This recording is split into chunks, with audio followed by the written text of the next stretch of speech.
Unity is strength. Make we reason. Make we talk. If we see corruption in any shape or form, we're going to highlight it. Make we talk. Jeffrey Tavares represents Yard and Broad and the entire diaspora.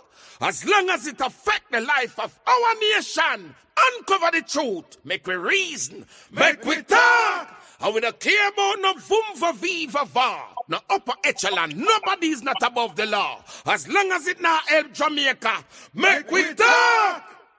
Make we talk. Unity is strength. Make we reason.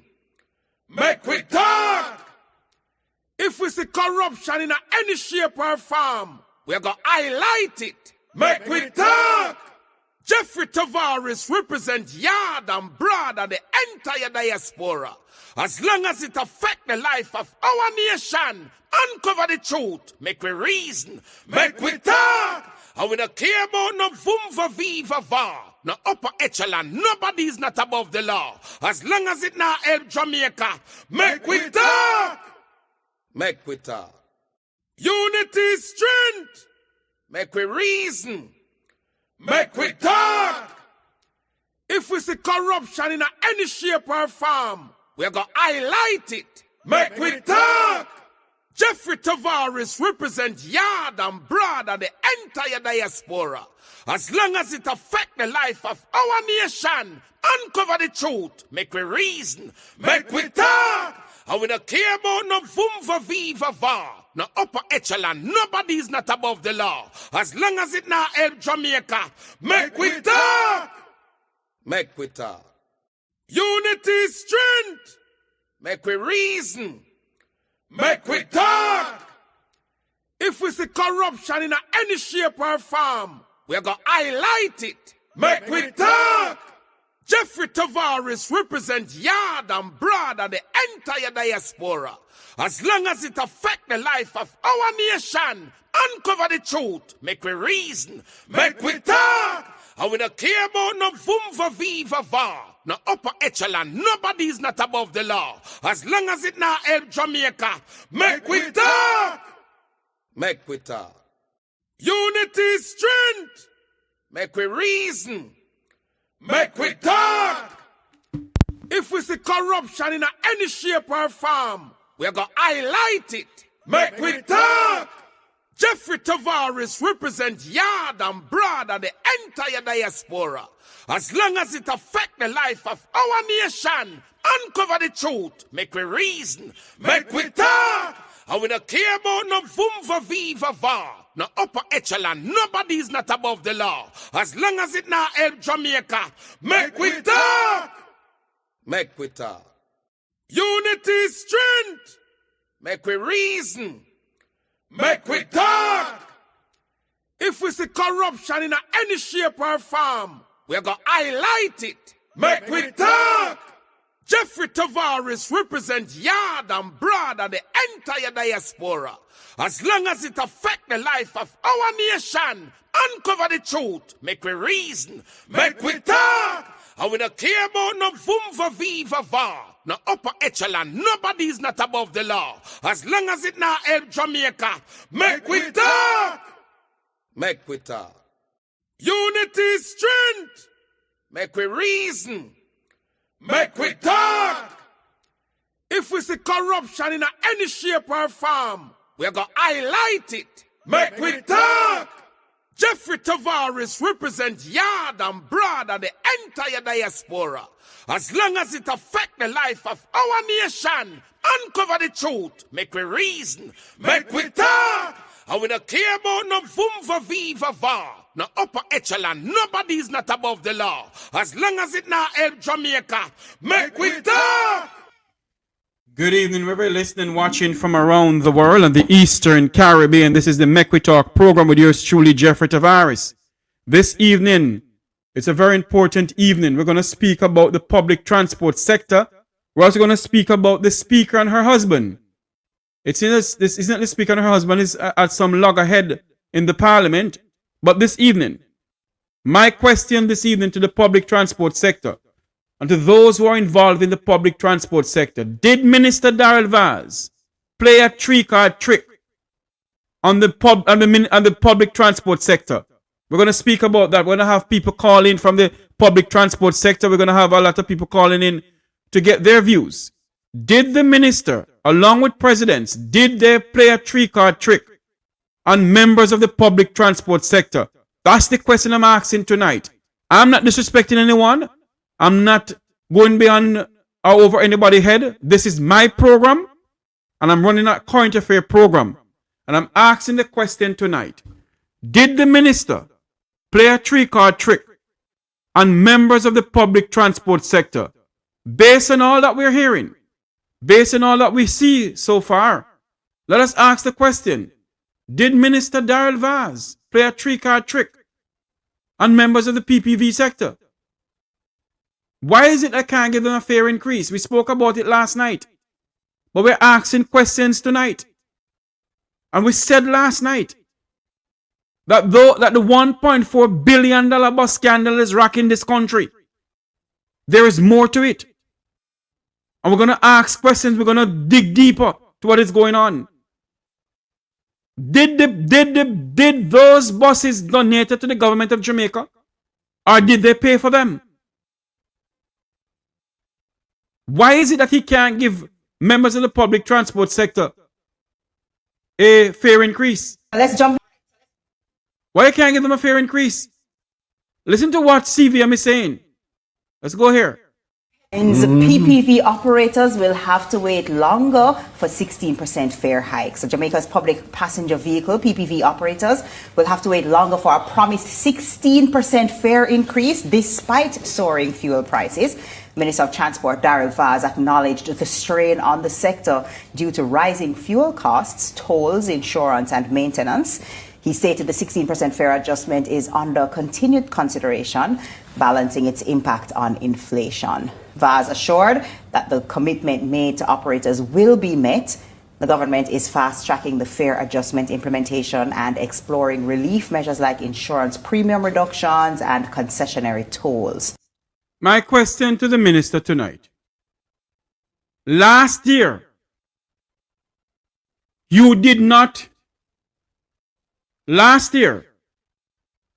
went to the People's Parliament, minister, and you did not discuss the fare increase. You promised other people that you'd give them the fare increase in this presentation. You did no such thing.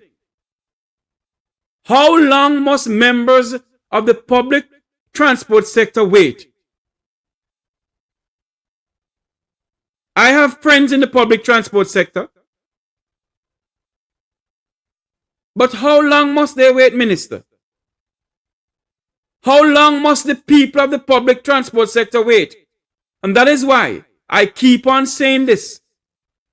Is that it is full time for the fare increase go back under the umbrella of the OUR. It should not leave up to the BS of any minister at all. It should not leave up to the BS of any minister to give a fare increase to members of the public transport sector. And quite frankly, this minister has no regard for the members of the public transport sector.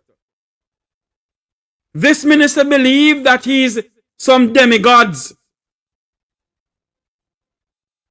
He has no respect for the public transport sector.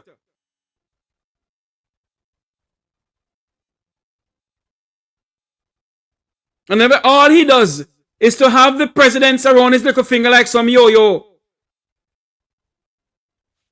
When I speak truth to power, people vex with you. But it's the truth. Minister Darrell Vaz has no respect, no scan regard for the members of the public transport sector. And I say to the members of the public transport sector tonight, the time has come. The time has come for you all to come together. Stop on the stupidness about PNP and JLP. Don't when they want a fair increase, don't when they want a salary increase of 300%, all of them come together and get the 300% increase?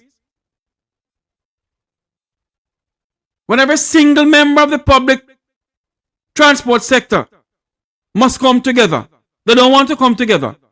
When the parliamentarians need a salary increase, both PNP and JLP come together and they get a salary increase. Have you ever heard of a member of parliament or parliamentarians decided they not go to parliament because they didn't get their salary early?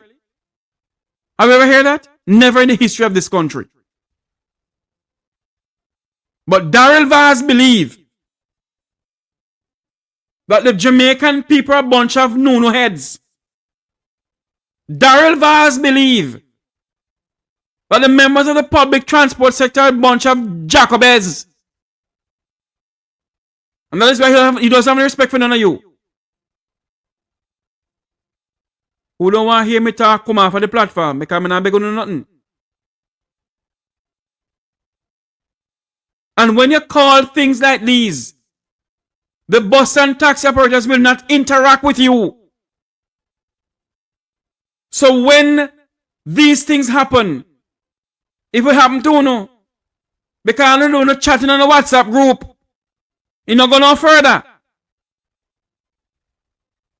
When election time come around and load up on the taxes, like when there's a bunch of idiots, and drive from Timbuktu to Limbuktu, share up this live feed. Good afternoon, those in the chat room. Like up this live feed and share up this live feed.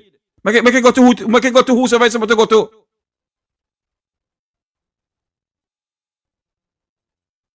All they think about is buying all dilapidated school buses. All dilapidated school buses they buy for $1.4 billion. He spoke about the JUTC buses, how much he not get. And he boasts to the members of the bus and taxi operators, he boasts to them. Bus after bus after bus after bus. While you people are facing the pans of hell. Pothole bigger than Mona Dam. I'm going to drop down in the potholes. People are protesting around the country for poor road conditions. Members of the transport sector are feeling the pans of hell because the tire bust up in a pothole. I heard George Davis talking about his car dropping into a pothole engine mash up. You know how many bus and taxi operators front end gone? And when transport authorities see them, they give them tickets.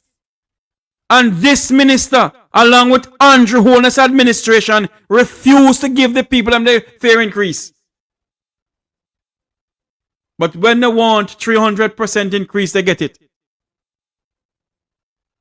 When will the people of this country wake up and realize that these people who call themselves politicians, some of them, not all of them, like Daryl Vaz, who believe he's not the servant of the people of this country. Him believe him as some bull duppy and duppy conqueror. And no one must speak to him because he style the Jamaican people as dumb, dark, and stupid. Don't tell me I didn't say it, because we have the tape, you said it. When will we wake up in this country? When will the members of the public transport sector wake up in this country? And say to them, enough is enough. I said to the people of the public transport sector for years that if you come together, you'll be a force to reckon for in this country. JUTC gets subsidized from the government. So you can buy bus after bus after bus. Good afternoon, my good friend Curious. Steve Hessin, good afternoon. A time for you to come talk up the things on this program. I'm going to open up the phone lines. And it's a WhatsApp number. So members of the public transport sector can call in. You have people going to meetings every day on here that they have meetings. Not in the United Nations have meetings at the public transport sector. Every meeting is like a high-level meeting. What comes out of the high-level meetings? What comes out of the high-level meetings? Nothing. No substance. Nothing comes out of these high-level meetings. Look at it now. Everybody was hoping that this minister would have given them a fair increase. And my God in heaven, nothing was done. Nothing was done. The numbers is running across the screen. 9545298030. It's also a WhatsApp number. Call into the program. Members of the public transport sector and well-thinking Jamaicans. Call into the program. Give your opinion on the public transport sector. Give your opinion on the $1.4 billion bus scandal that is rocking this country. In any other modern democracy, some people sit in the parliament. In any other modern democracy, there will be an investigation launched. And who must move from ministerial duty, move from ministerial duty. But what they do, they have them there to disrespect the people of this country. When will the Jamaican people think about Jamaica and don't think about a party? When will we decide to leave a better Jamaica for our children?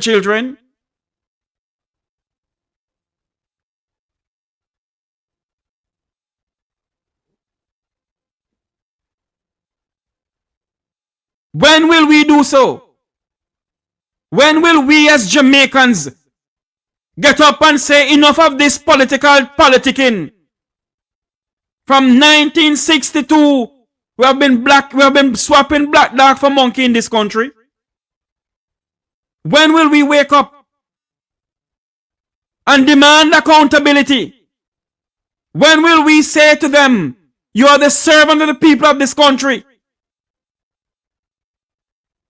Hurricane Melissa came. Millions of dollars has been given to this administration. Yet our fellow Jamaicans are living out in the elements in St. Elizabeth, Westmoreland and St. James and Hanover. Have the Jamaican people take to the streets and demand accountability? No. As on the party in the power. On the party this, on the party that. Have you heard anyone speak up for the poor class of Jamaicans? Have you heard anyone speak up for the public transport sector? Have the members of the public transport sector decide to get up and walk and demand that we need proper parking in Halfway Tree? Have members of the public transport sector get up and say to this minister, we pay you, listen to us. But no, you have some yes man and yes woman who go to them and sit and yam with them. So they can't tell them nothing.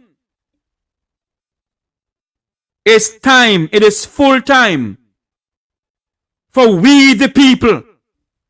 The American Constitution speaks about we the people. It is full time for we the Jamaican people. Say to them, this administration, we will not sit down anymore and allow you to act as if we the people are nothing. What we must understand as Jamaicans, and if they don't come to us, they can't be in the parliament of this country. What we must understand, that we the people put them there. We the Jamaican people put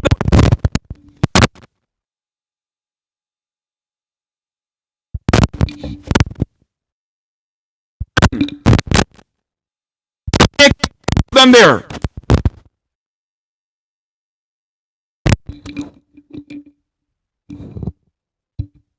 And no more will we sit down in this country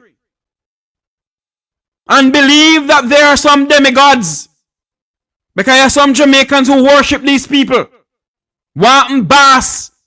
Give me something to bass. One moment for me. I have a call coming in.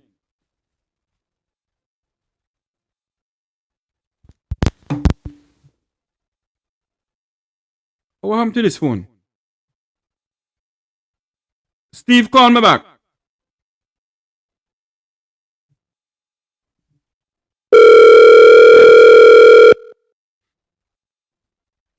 Anytime you start, let me know. I start already, Steve. Come on in now. Try come in and can't come in. Yeah. Try. Follow the instruction, man. All you need to do Come on. is click on the blue writing.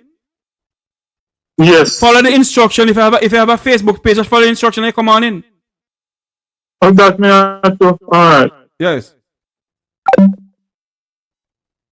What we must make them understand that we put them there. And it's full time we, the people of this country, say to them, we need you to listen to us. You can't be making laws in this country that affect us. I don't listen to us. They make laws to affect poor people in this country. And every 5 years, we, the bunch of idiots, go back and put them in there.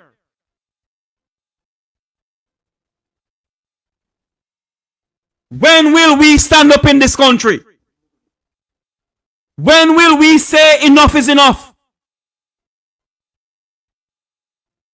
16% increase you can't give to the people, but you can get 300% salary increase. When the roads are in conditions, the roads are not in good conditions. People front end mash up. When will we, the people of this country, stop this stupidness of being a member of some political party? The two gangs in the parliament of this country.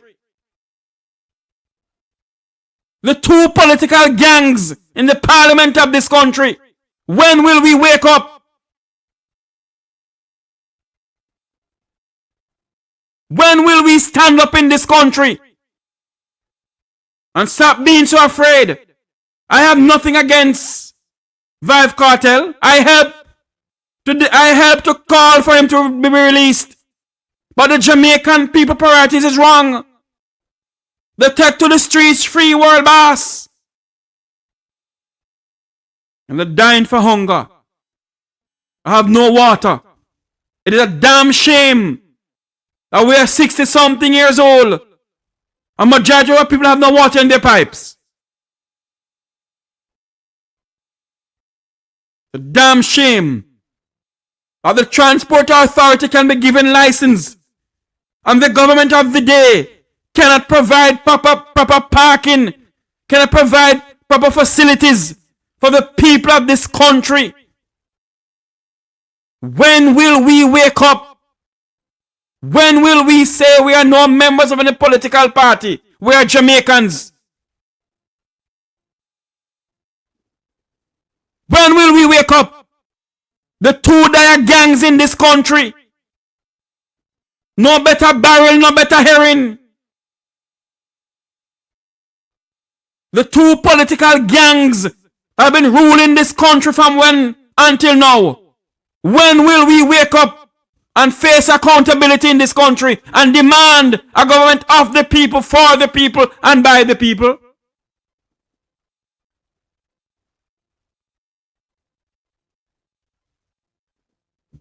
When?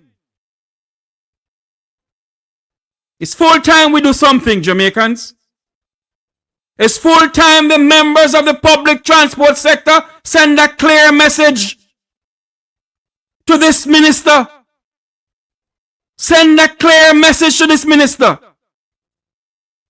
It's full time members of the public transport sector from Negril Point to Moran Point send a clear message to this minister, but we not go do it. Because we're so damn dumb and fool. But we not die-hearted this and die-hearted that. When will we stand up in this country? You're running a business. Your taxi and your bus is a business for you. Put away politics and stand up and demand accountability. But of course, you will not do so.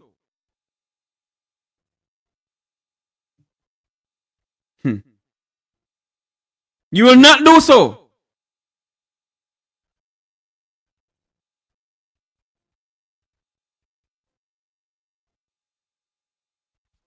You know, yeah, some jackasses come over here, you see, who not listen, you know. Who don't listen. And all of us run off them out.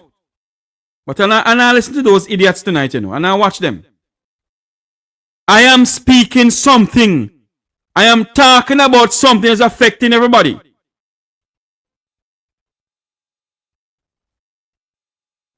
And it's full time. Full time. That we, the Jamaican people, say to them, we will not sit down anymore.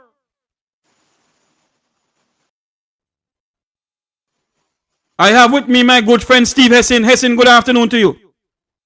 Good afternoon, Sir Jeffrey Tavares. How are you doing, my good friend? I'm great. And you? I am good, man. Do you believe that the minister play a three-card trick on the public transport sector? Me don't believe me, no. Speak to me, Steve. Talk up to me. I know.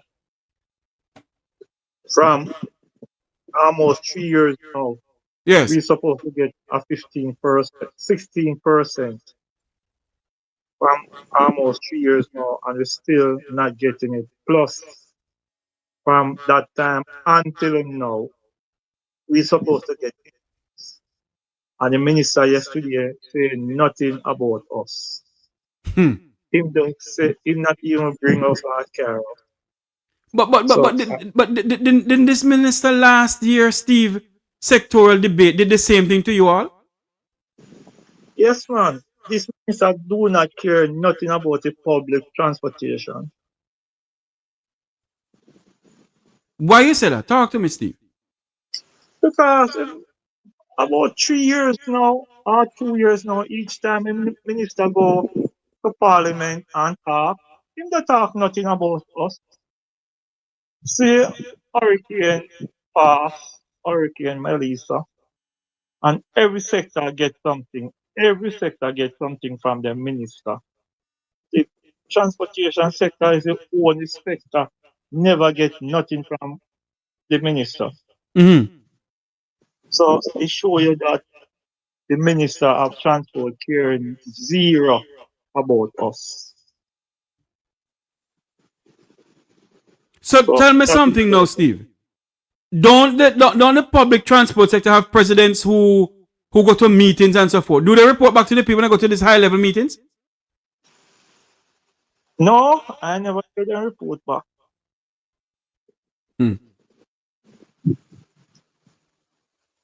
So go ahead. So I don't know what is wrong. Something is definitely wrong. We need to find what is wrong in our sector. We need to find that rat in the sector. But for now, I'm saying to you, I don't know what is wrong with the PPV, private transportation sector. Something is very wrong into it. But Mr. Hessin, is it that the public transport sector is lack of unity why all of this is going on? And nobody not a one single soul address the situation until now? I will say, number one, we have too much politician in the sector. I believe that is the biggest thing in the sector, politics, mash up the sector.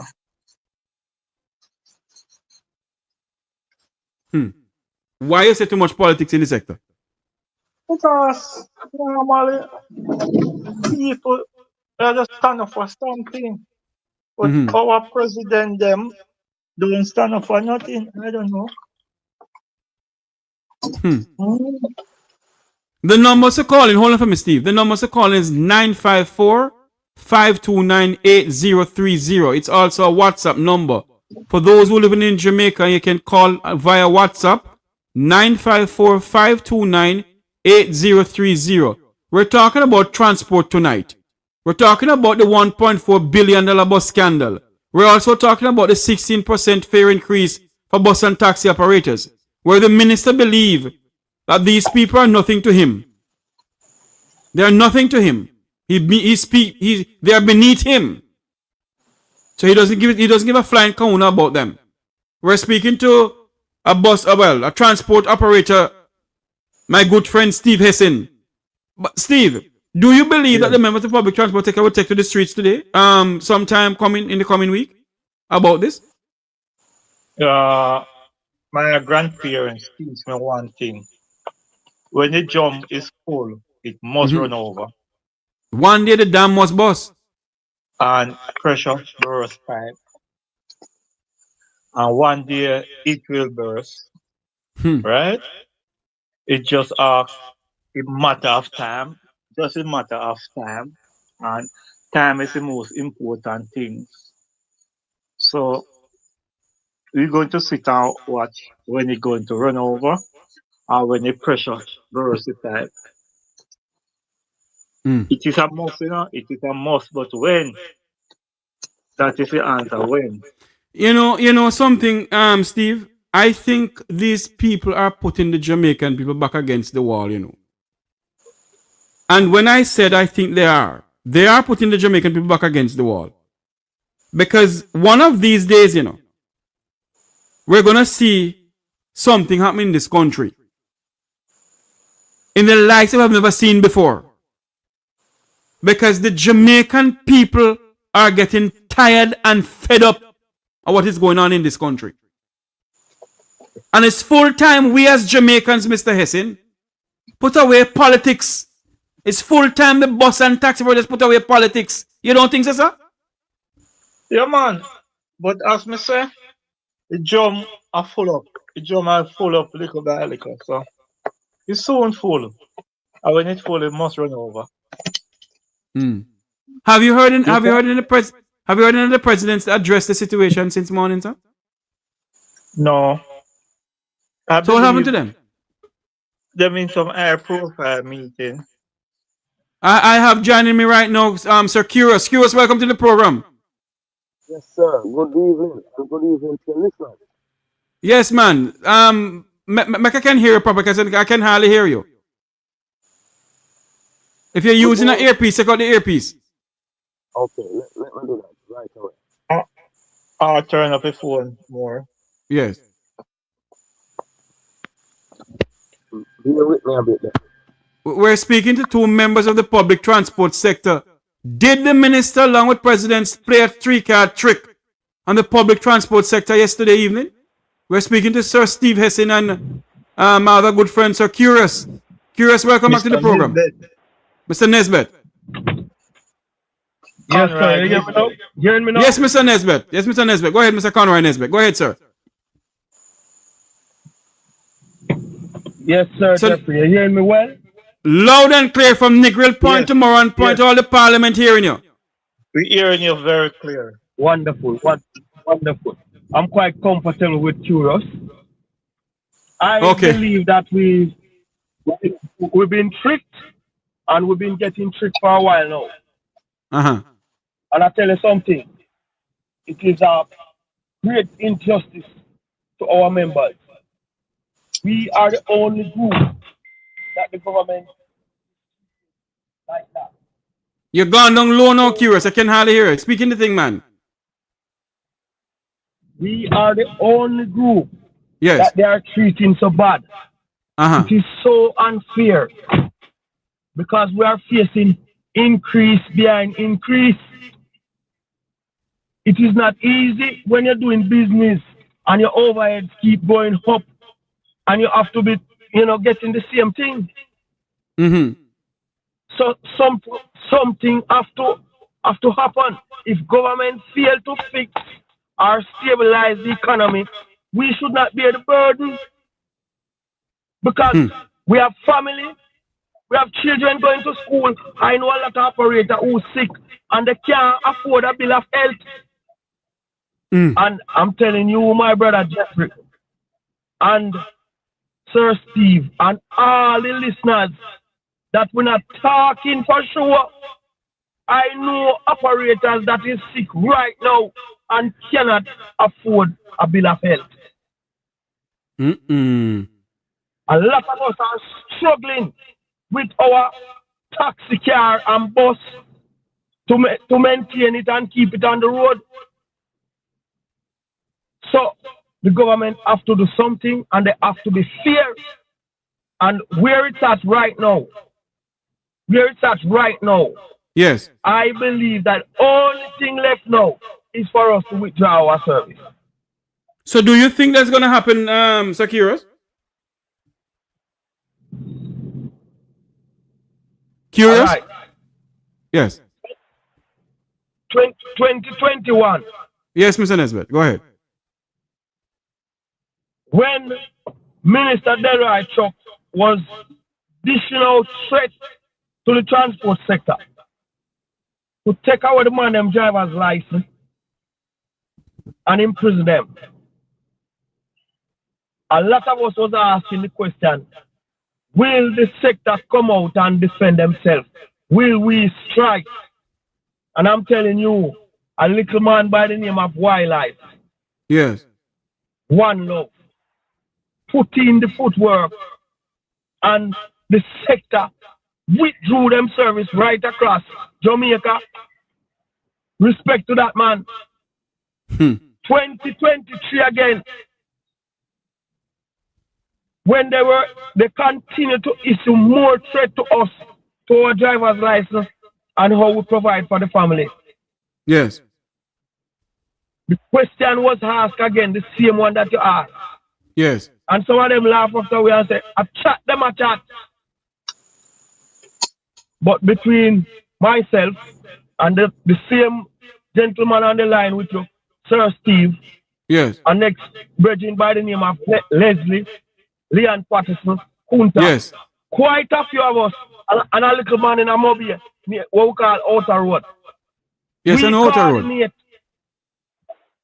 We coordinate and we get a strike in 2023. And you know the hottest thing, Sir Jeffrey? Mm-hmm. When they treat us this bad and force us, when our back is against the wall, and they force us to withdraw the service, they tell the public that it is politics. I don't forget it. When we withdrew service, they tell the public that it is politics. Them time that we don't know no politician. Nothing more than the bad treatment. And I'm telling you, the same thing are going to happen this time around. Let me ask you a question, Sir Kiros. Have you heard any member of the public, sir. have you heard any presidents of the public transport sector address the situation, sir? What I'm getting from them, they are playing a game with the sector. And that's what they're always doing. Why you say that? To the members to trick them and keep. Yeah, that call come in. I think we lost him. Let me go to Steve. Steve? Yes, Jeff. I think we lost Curious. Yeah, Curious, go ahead. Hello? Curious? This is Mek Wi Talk live. Remember to like, share, and subscribe. Yes, man. Go ahead. Continue. Go ahead. Yes, disruption a while ago. Yeah, that call came in. Just go ahead, man. But with the line. I'm hearing you. Go ahead. Well, until he's ready for us, then we can continue. We're speaking to two members of the... Yes, go ahead, man. I'm hearing you. Go ahead. I think he is not... My apologies about that. Yes, go ahead. Go ahead. Yes. So I was saying earlier, when they force us to withdraw the service and there is disruption and the country lose money, they go in at the media with their mouth full of lies and tell the people them say politics. And them have some man who call themselves representatives for the sector. Those people help them to carry out a narrative and keep the sector passive. We have man that tell the sector that we must listen out for an increase, and we are listening out from 2020, from when the minister announced that increase about 3 years ago. And it was deferred. That is how long we're listening out. And my brother, I'm telling you that right now, if you used to use $4,000 for gas for the day, it gone up to about 6.5. But between, I ask this question, and I need both Mr. Hessin to weigh in here. What I want to find out here, you hear, because I am on so many taxi groups that sometimes I feel like I just delete myself. Because as far as me concerned, all of this WhatsApp group that everybody having, it's a talk shop. Nothing has been done. I said it in the ending of 2025 that come 2026 is the same thing repeating itself over and over again. My question to you tonight, Curious and Steve Hessin. Presidents go to meetings. Have they come back and report to the members of the public transport sector of what happened in those meetings?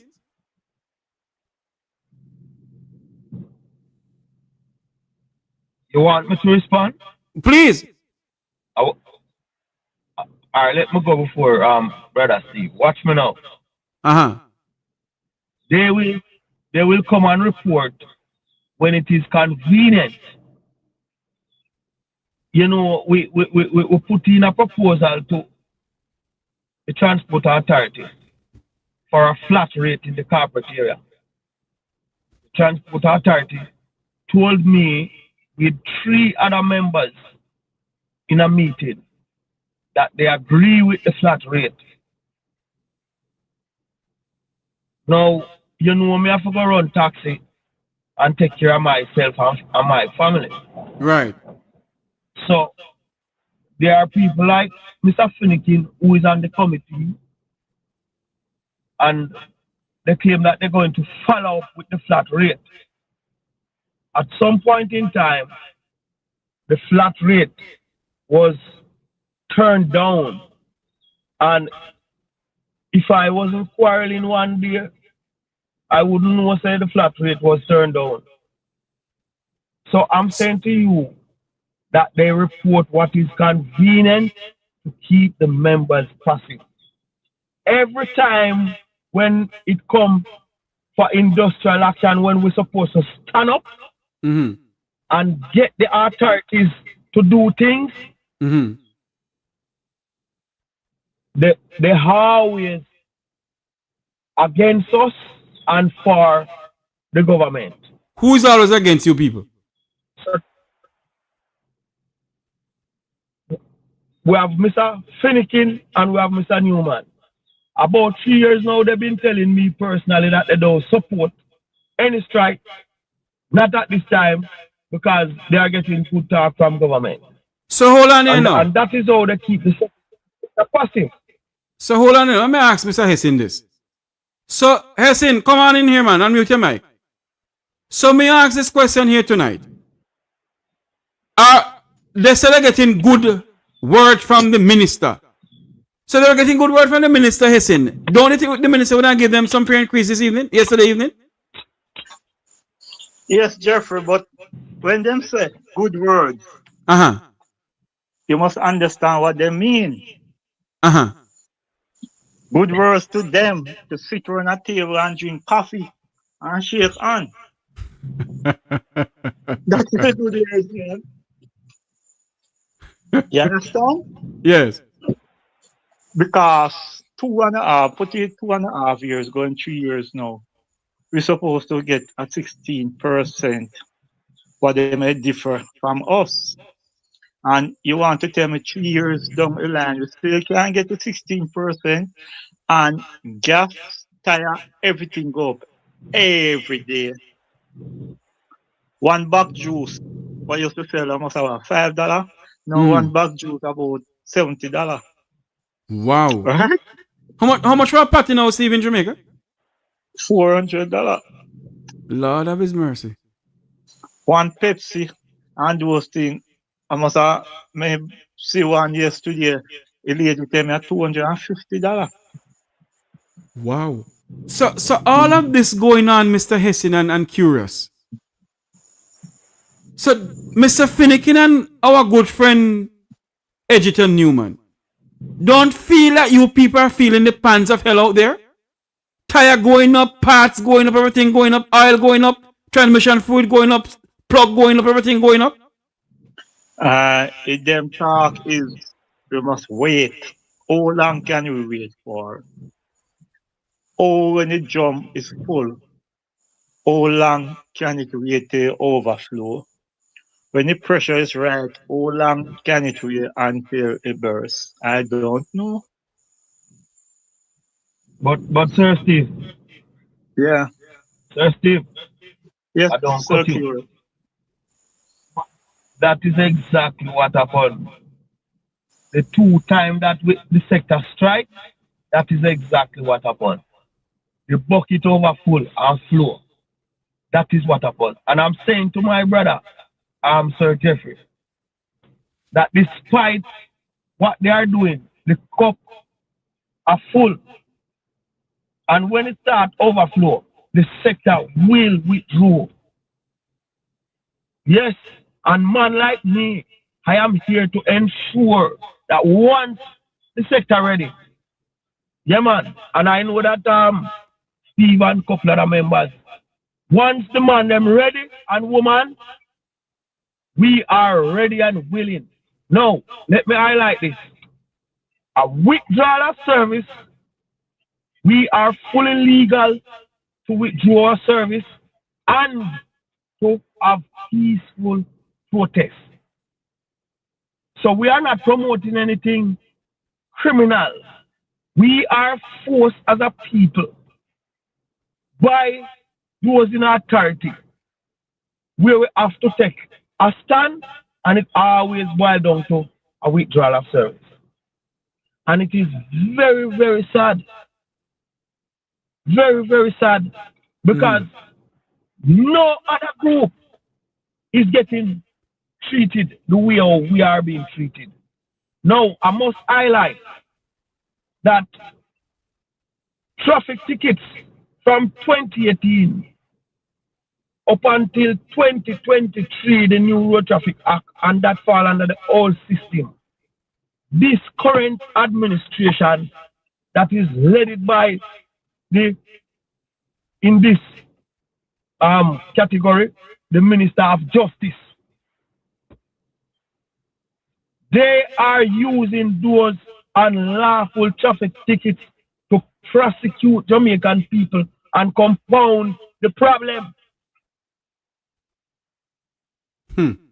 So we are under pressure to provide a service for little or nothing, and we are being targeted using unlawful traffic tickets. And Minister Delroy Chuck admit that the ticket them is unlawful because I'm saying something wrong with the system. But let me ask a question, though, Curious and Steve. Let me ask a question here, yes, though. sir. If they are unlawful tickets, why the sector, why members of the public transport sector, bus and taxi drivers not get together and get a lawyer like Isaac Buchanan or another lawyer to take this government to court? Why everybody don't want to do these things? But you know what I don't understand with people? Hold on a minute there for me. You know what I understand with people? They will spend thousands of dollars to give a woman to go do her hair and nails. But when they come on to their business, they don't want to do nothing. Election time come around and jump up on bandwagon and then gone up and down. The same oppresses government continue oppressing them. And before they take them to court, they don't want to do it. What is going on, Stephen and Curious? Sir Jeffrey. Yes. When this thing started, I contact Mr. Buchanan Yes. and an ex-lawyer, and Mr. Buchanan tell us into a meeting what I have I was on that meeting. They tell us what to do. Let us gather some people. Let us, even 10 of us, come to him office. We can sit down and go through a thing with a fine teeth comb. Mm-hmm. But nobody don't willing to belly cat. So that is why, Mr. Hessen, that is why the minister is treating them this way. Because they realize that they are complacent. No, you know what the minister do, you know? Minister come and talk every handing. Him and the Minister of Justice. So everybody get them covered. And when few person say, okay, we're going to do this, so you say you're mischievous and you're troublemaker. Let So me say something here tonight, Mr. All Hessen. right. Hold on for a minute, so curious. Let me say something. You can come on. Remember your thoughts. Let me say something to the members of the public transport sector. You are a Jamaican citizen. You have a right to get legal representation. You have a right for peaceful protest. The Charter of Fundamental Rights and Freedom give you that right. Do not listen to these people who believe that they are bucky masters. It's full time that you, the members of the public transport sector, stand up. You have a right to protest peacefully. You have a right to get legal representation. Don't let Daryl Vaz or Delroy Chuck intimidate you. No. Don't let these people who we pay who we pay in the parliament of this country, the people's parliament, we pay them. It's full time the Jamaican people stop let these people intimidate us. We're afraid of them. Go ahead. Curious. Yes, I must say that you asked me about. Hold on there for me. I want to say good. Hold on there for me. I want to say good night to my good friend. My good friend. One of Jamaica's pioneer who continues speaking truth to power. A blogger like myself. A Jamaican who born in Jamaica. Who is letting the people's voice be heard. And he deserved to get an award. Good night to Andre Stevenson. Andre Stefana Stevenson, good night to you, sir. Thanks for gracing your presence over here. Go ahead for me, curious. Yes, respect to Mr. Stevenson. Now, you asked me about the people that is representing, and I mentioned two gentlemen. The reason why I mentioned them is because they are frequent in the media. We have a lot of taxi association across Jamaica, and all the heads of these taxi association and executive, they are also responsible to speak out and speak up for their members. Now, I want to highlight another reason why we struggle to get the members to come together, pull together, so that we can challenge the matters. Mm-hmm. When I told the members that the traffic tickets from 2018 up until 2023, when I told them that those are unlawful and we should challenge, you have prominent man like Mr. Finnegan who is telling the members that are misleading them and the traffic tickets are not unlawful. I beg your pardon? Yes, and that is another reason why we struggle. The point that Steve highlights and that you highlight, those are a part of it. But another reason why we are struggling to get the members them to come together and pull together is these people who wear jacket suits, present themselves in front of the transport sector, and I tell Jamaica, say them represent the transport sector. They are not representing the members. They are deceiving the members. No. So why is it the members of them? Go ahead. Sorry. Go ahead. Sorry. Go ahead. I'm sorry. Go ahead. I've been telling members that the traffic tickets before 2023 are unlawful, and I spent about 2 years telling the members them that, and it come like I'm here alone. Now, when Steve and you arranged for Mr. Isaac Buchanan, that reputable attorney, yes, and we put it to him, I think I never get the entire meeting, but I put it to him that they are using traffic tickets from as far back as 2018, and that fall under the old system. When Mr. Isaac Buchanan hear that, right away he said, no, sir. That's unconstitutional. We need an injunction right away. Exactly. And you were in the meeting. And because the government realized that members of the public transport sector, some of we can hardly read and write. Go ahead. Hold on for me. I have a call coming in. Yeah. Good night. Mek Wi Talk here live. Good night. Good night, Jeffrey. Yes. You have 2 minutes. Go ahead. Turn everything in the background. Yeah. I just your call followed in Andre Stevenson on the platform a while ago. That is not Andre Stevenson. Yes, I realize that, sir. I realize that, sir. Yes. Yeah, if you read the comments, that's not Andre Stevenson. I realize it. All right, sir. Yeah, thanks much. All right, cool. Mm-hmm. Yes, Curious, go ahead. Sorry about that. Yes, so one of the biggest problems that we have, these people are, I approach them and I said to them, brothers, when I say approach them, I approach Mr. Newman and Mr. Finnegan. Those are the two prominent people who in the media every day. Mm-hmm. And I said to them, listen, we need to put out a public statement because the court already declared that they have no interest in collecting any money from unlawful ticket or unlawful fine. So what did Mr. Newman and Mr. Finnegan said?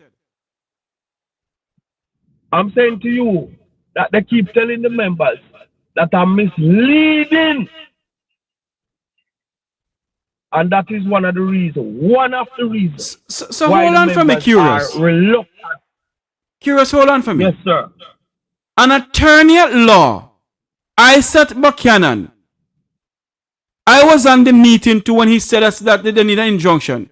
And you're saying to me that both Oscar Finnegan and Edgerton Newman is saying they mustn't do it? It's not go, sir?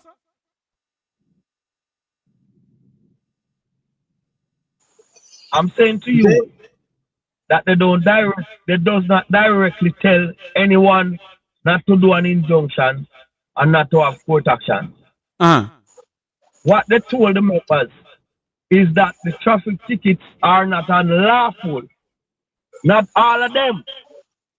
And I'm saying to you, when you tell a man that the thing is not unlawful, you are telling them that they cannot win. If I don't believe I can win, why am I going to challenge? You know, that is one. And on the other hand, just let me complete the thought, Sir Jeffrey. Go ahead. On the other hand, I'm saying to you that I asked them that we should come together as people representing the sector and call a press conference and bring this out. And they said to me that they are not willing to do that.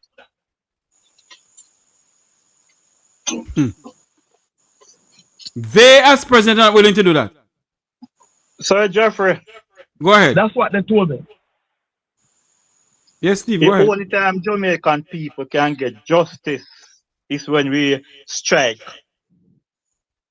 Okay?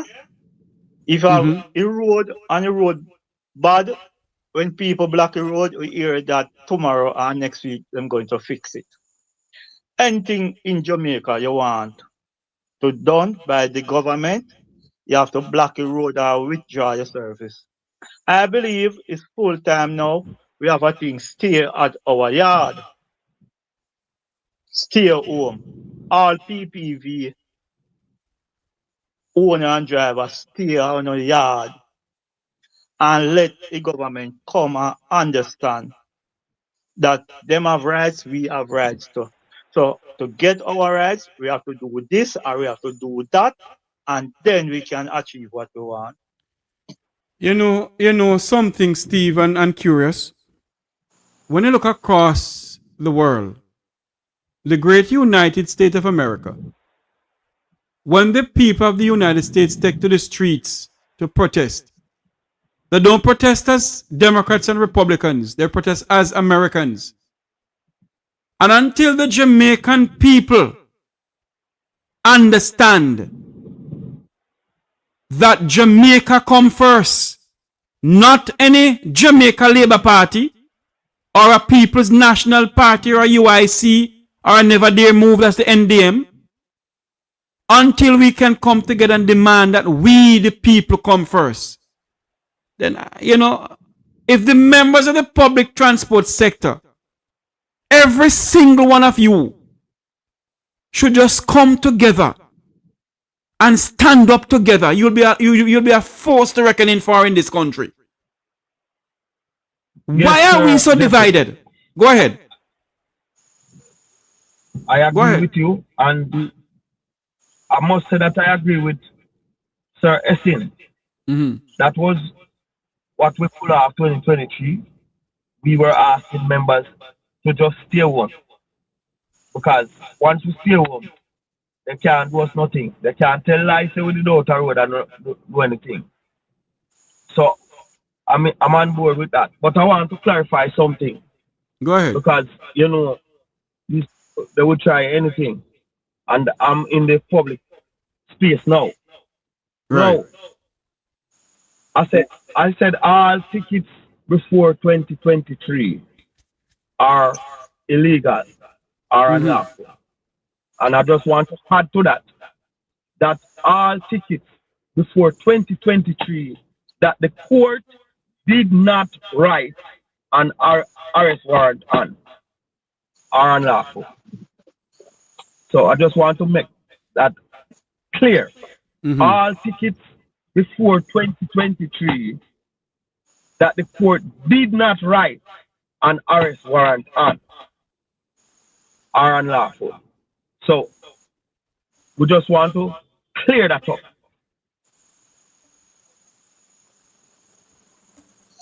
Wow. Yes, sir, Jeffrey. Go ahead.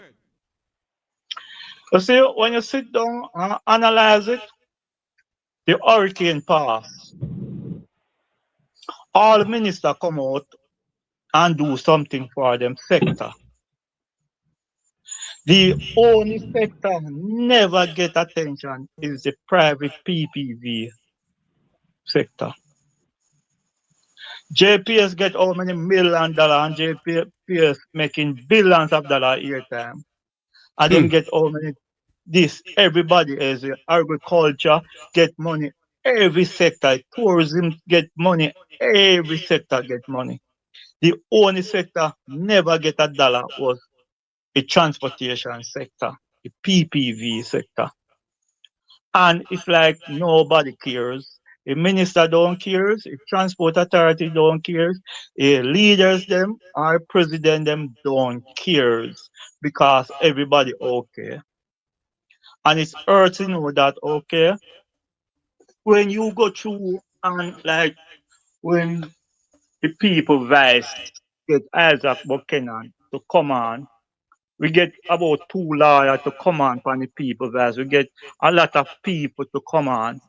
And when them say to us, even Indicom, when Indicom come on from the program, them say every PPV vehicle must have a dash cam. So anytime something happen, you can go back to your dash cam. And all of these things we try to implement to make drivers them understand safety come first. When you have a dash cam and you want safety, if a police stop you, anybody stop you, your dash cam is on so you can prove it. And it's like some people just sit down, okay, to say, okay, water run, we can drink water at the pipe now. But them don't think about the moment when the water stop run, what them going to do. Hmm. So, so Steve, let me ask. Hey, Jesus. You know what I realize in these transport sector group, Mr. Hessen and Curious? Yes, sir. Everybody have a big chat in the WhatsApp group them. And when they must come and speak about what is going on, they don't come. Everybody mount big in a WhatsApp group. Every single day, there's a new WhatsApp group in the public transport sector. And nothing is being done. Go ahead for me. It is very sad, you know? Very, very sad. Because once we take the matter to the Supreme Court, I am sure that we cannot lose.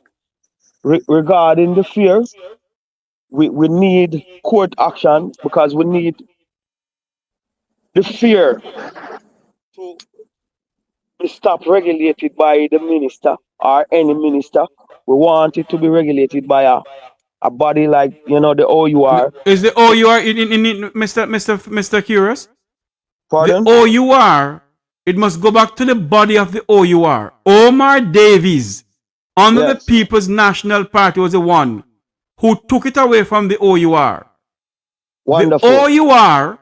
The OUR must be the one to regulate fare increase to the public transport sector. It should not leave up to the BS of any minister, whether PNP or JLP minister. And just to add to what you are saying, the reason why we're asking for the fear to go back to a regulatory body that is independent of any party and that will give an increase according to what's happening with the economy is because we have seen leading up to local government election, the government dropped the JUTC fare to $50 and $30. And that is serious undermining of our business. So we cannot have any particular minister using the fear as a political ploy or tool. Because this is our business and this is how we earn. And I believe strongly that to get the fare structure out of the minister hand, we're gonna have to have court action. So it is not just traffic tickets. We need the court intervention on these matters because we have a regulatory body that is violating our rights. Yes. Like the transport authority and the tax office. They are currently using traffic allegation to punish the members. I know a driver right now. Pardon? That should not be. Go ahead. No, sir.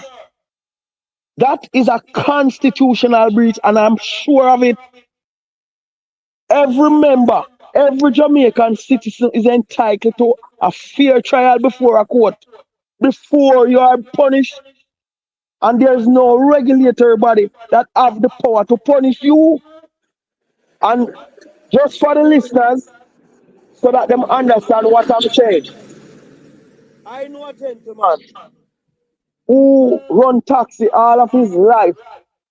Send him picking them go school. This is the man livelihood.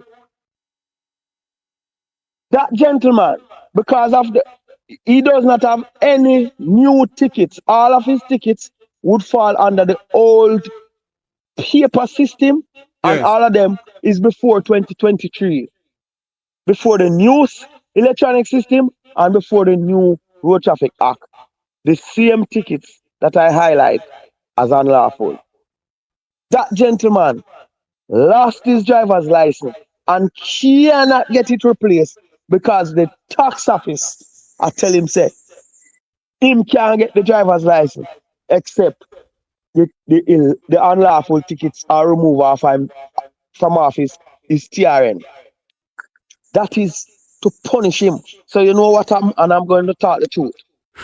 That gentleman have to be coming out on the road every day at work without the license. Dear God in Tell heaven. me now, how can that be right?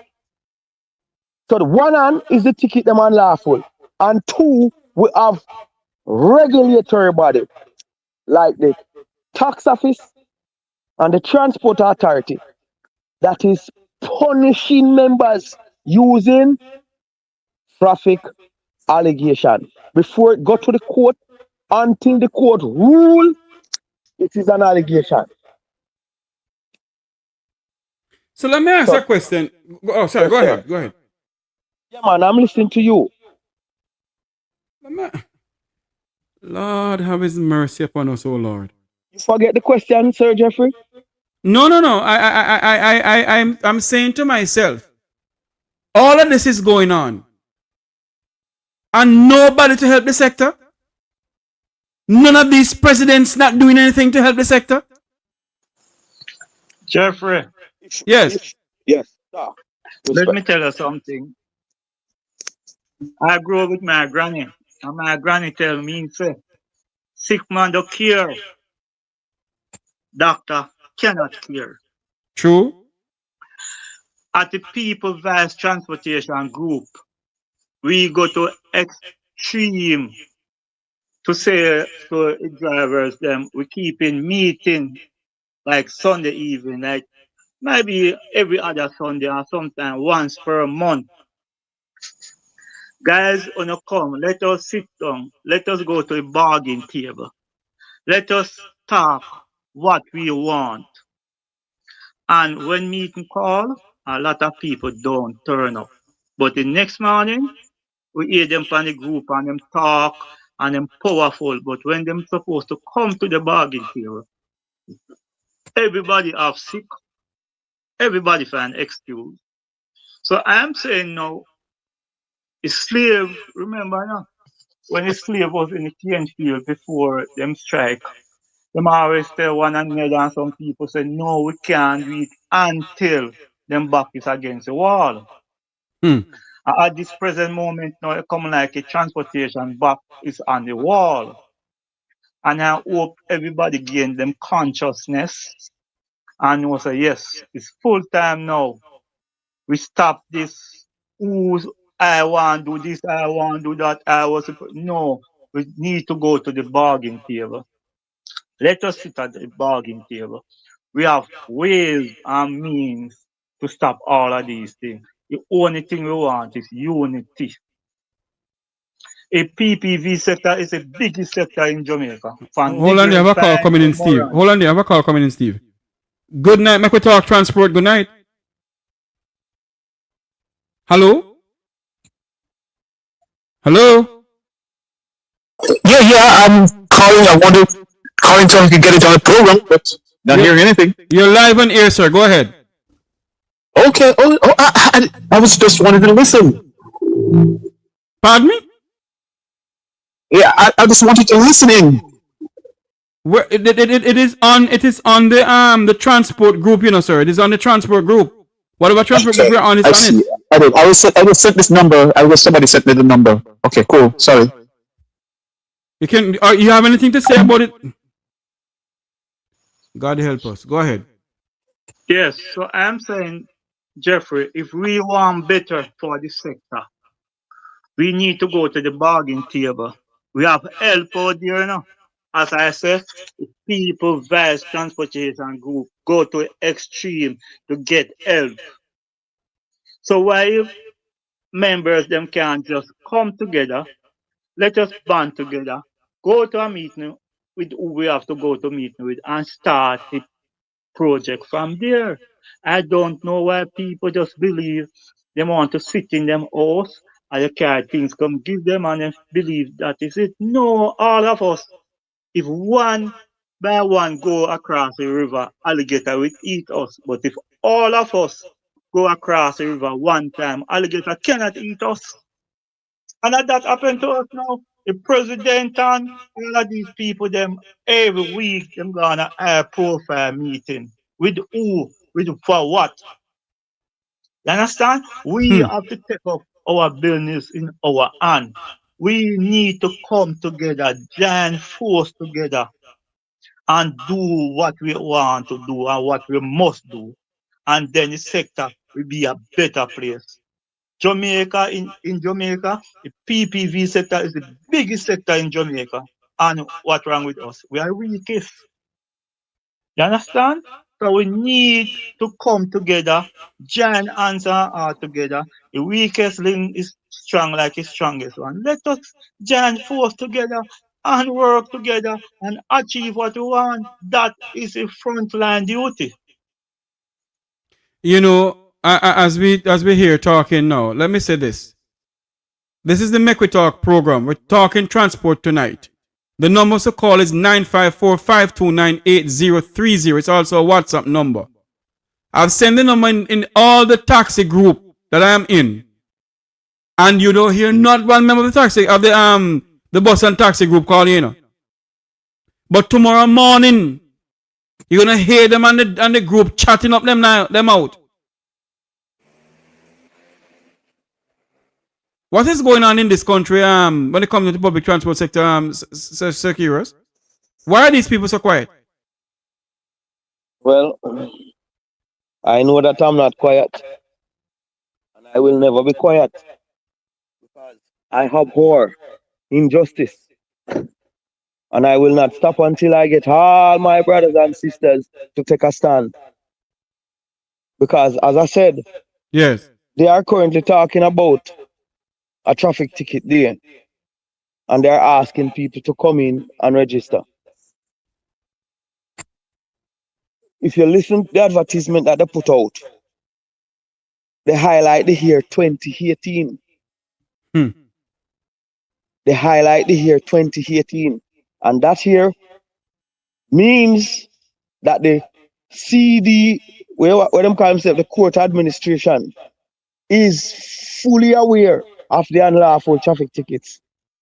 I'm saying to you, Sir Jeffrey, and to all your listeners. Hold on for me. There's a call coming in. Hold on for me. Hold on. Good night, Mek Wi Talk. Transport, you live. Hello? Turn on the TV in the background, please. You're live on air. Yeah, man, move away from the TV. Now go outside. Go ahead for me. Hey, I listening to you guys, and yes. I'm of the view. I'm one of those people of the view that there is a fundamental problem with how Jamaicans think. Yes. And they're not unlike a lot of other people. Jamaicans are no different from anywhere else. When they think with them go with them emotions instead of them head. Mm-hmm. You know what I mean? And they're not unique in that regard, as far as I'm concerned. One of the problems that we have in Jamaica is that both political parties, they lack the direction that the country needs to go in. We are a developing nation, and once you formulate a policy, and it depends on the term of office that the political party who set an agenda, right, to go forward. It's imperative that a successive government can tweak the policy but continue the same vein. But you have to set the direction. We will change political parties. A political party come in and it set an agenda and it pursues its agenda. And then another political party come in and it sets its agenda, and so what you don't get, you're not getting a continuity. You're not the focus is always changing. Mm-hmm. You see, and right now we have a lot of people talking about what can be done, what must be done, all that sort of thing. But there's a lot of hot here. People are not investing in what is going to make sense and earn money for the country. You understand? People, a man start a little business. I was reading, and I'm watching the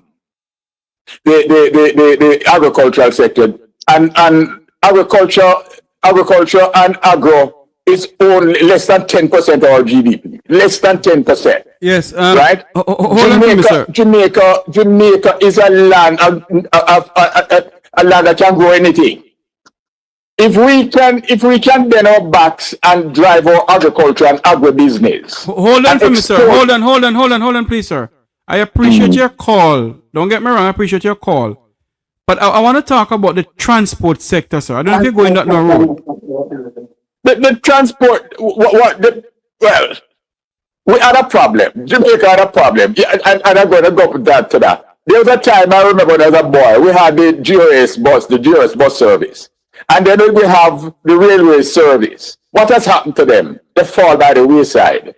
And then we start the taxi service. Politicians crash, they mash up the public transportation that we had because the GOS used to work. You understand? They destroyed it, right? Because they have an interest to running taxis. I don't know if you're watching the program from the beginning. What I'm talking about tonight is the fare increase of 16% to the bus and taxi operators of this country. They have been promising this fare increase from Wapikil Phillip by this Minister of Transportation, Darrell Vaz. Darrell Vaz also spent $1.4 billion on some old dilapidated school buses from the United States. Darrell Vaz gets 300% salary increase, while the members of the public transport sector are facing the pangs of hell. Bus paths going up, the roads are atrocious. You know, what do you think can be done for all of this, sir? I hear it. No. Well, what can you do about that? What can the people do about that? Well, you tell me now. I am talking to the members of the public transport sector tonight. No, but no. What can anybody do about that? Because it's a known fact that so much money was proposed and supposedly spent to buy school buses. People are doing the research and they say, well, boy, that kind of money never did spend. But it is only a talk. No, where is the action? What is the country doing about it? What can they do about it? You hear me? How you mean what they can do about it? That's what I'm asking. I mean, we can't just talk. Hold on. Let the people respond to you, sir. Go ahead, Curious. Yeah, so I must say to you, my brother, the question is not what can we do, what should we do, and what we need to do is to hold the government accountable, because there's no accountability at the head. I'm saying, hold on, sir. Let him finish his point. Yes. So I'm saying that there's no accountability at the head. We have money that is being misplaced and misused, and there's no explanation. We have an economy that is not running properly, while we, the transport sector, are under severe pressure. So we need to demand accountability from the minister, how the people money are spent regarding... Or you propose to do that? Well, we can have court action. Well, we can stop the talk and just do that. Because we can't. The problem is that I heard. We should have court action, and if there's any, we will find there's any irregularities where people must be held accountable, then we hold them accountable.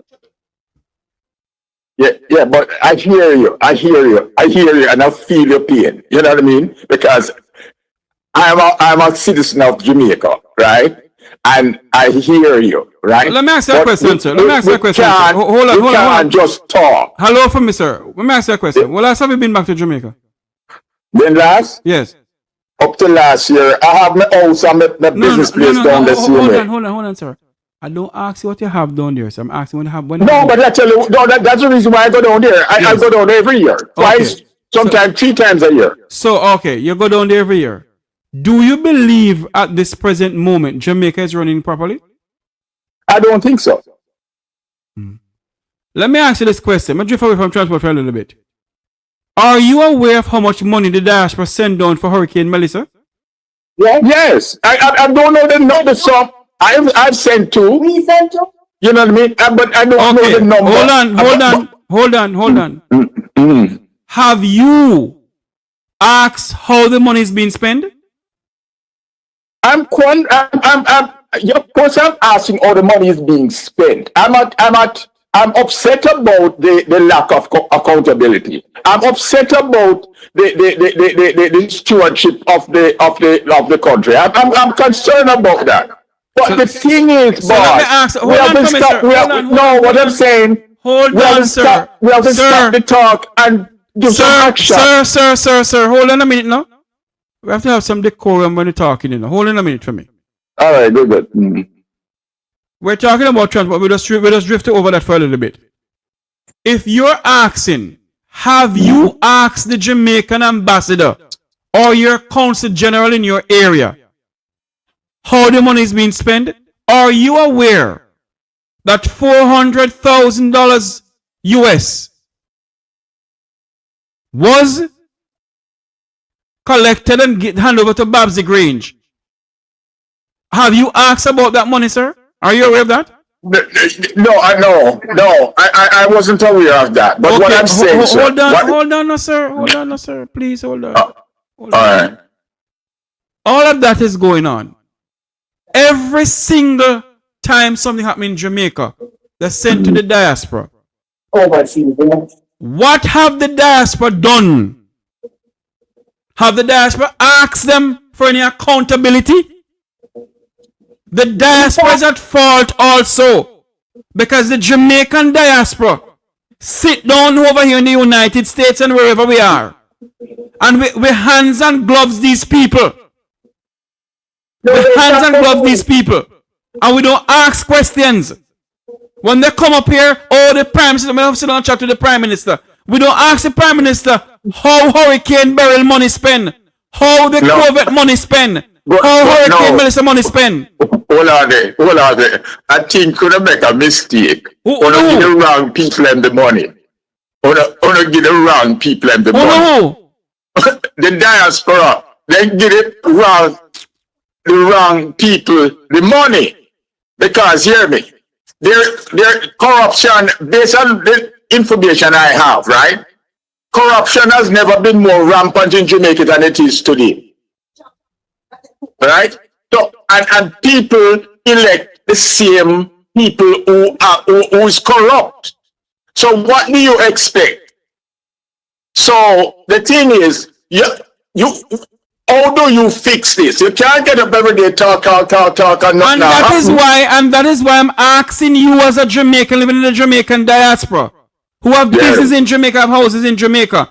What is the diaspora doing? No. I'm not gonna tell you something now. I live in the diaspora. I live overseas. But here's the thing. I'm not a member of the diaspora. But hold on, sir. Hold on. Yeah. You're a member of the Jamaican diaspora, can live overseas. Yes, okay, I take that. But what I'm saying, I'm not a member of a group that come together. You don't have to be a member of a group, sir. No. What are you saying? It's not for the diaspora.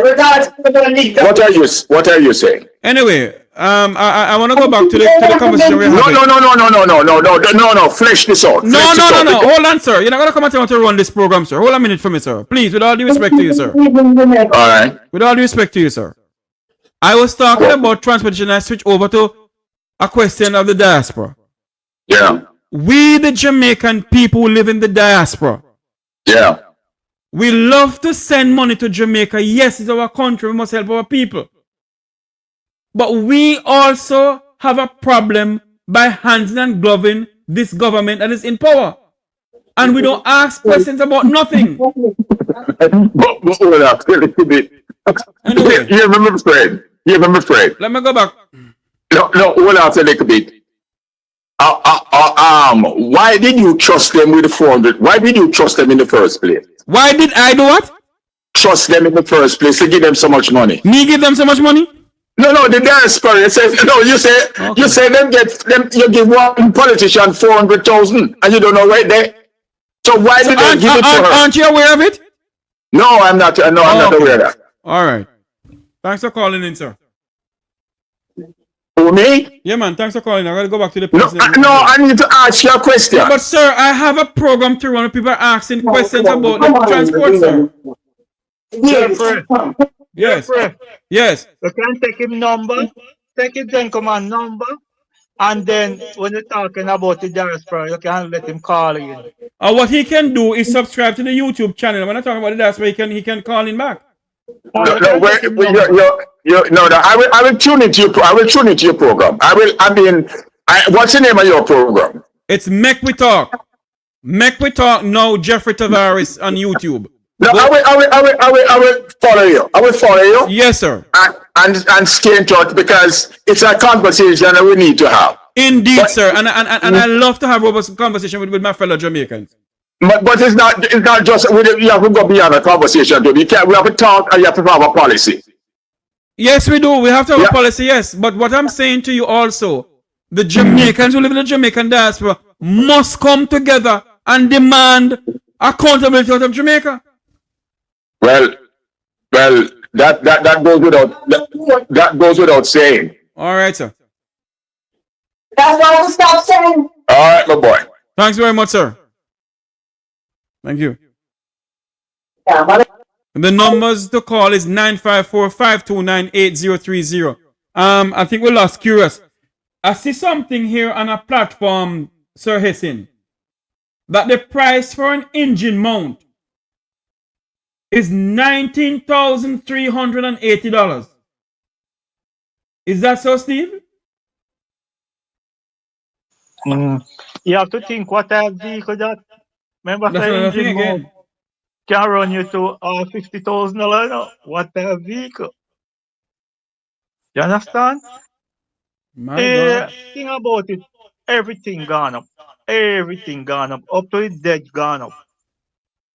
And the only sector don't get no increase over 3 years is the PPV sector. And every week gas go up. Every week gas go up. Every single Thursday gas go up in Jamaica. Whether gas prices gone down in the world, around the world, gas price in Jamaica go up every single Thursday by Petrojam. And then you find out the things what the PPV sector use the most is gas and tire. And every month tire go up. Every month tire gone up. Auto parts go up every week. And nobody cares about us. Michael Jackson said nobody cares about us. You know, Steve, until the public transport sector start care about themselves, you know, Steve. Nobody gonna care about them, you know. Members of the public transport sector are feeling the pangs of hell. And are they speaking out? No. They're not speaking out.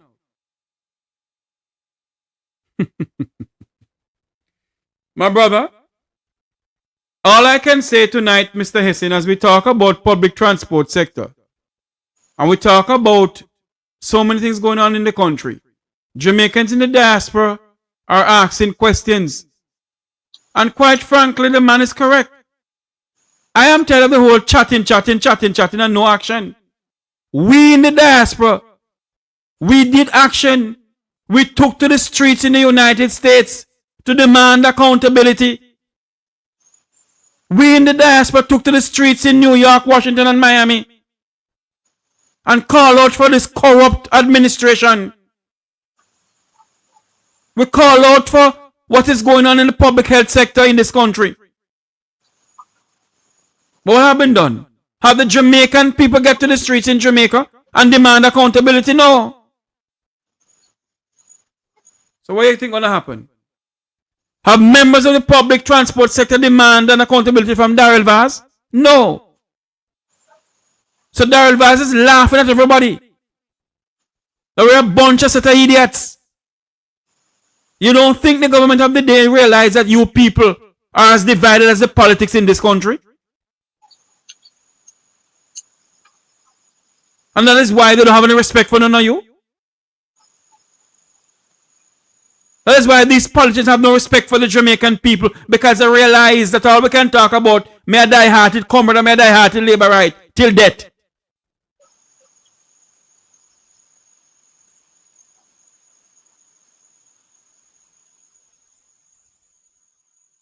We, the people of this country, the change that we seek in this country will never come from the political parties of this country, the two diatribes, the two political gang in the Parliament of Jamaica. It has to come from us as a people.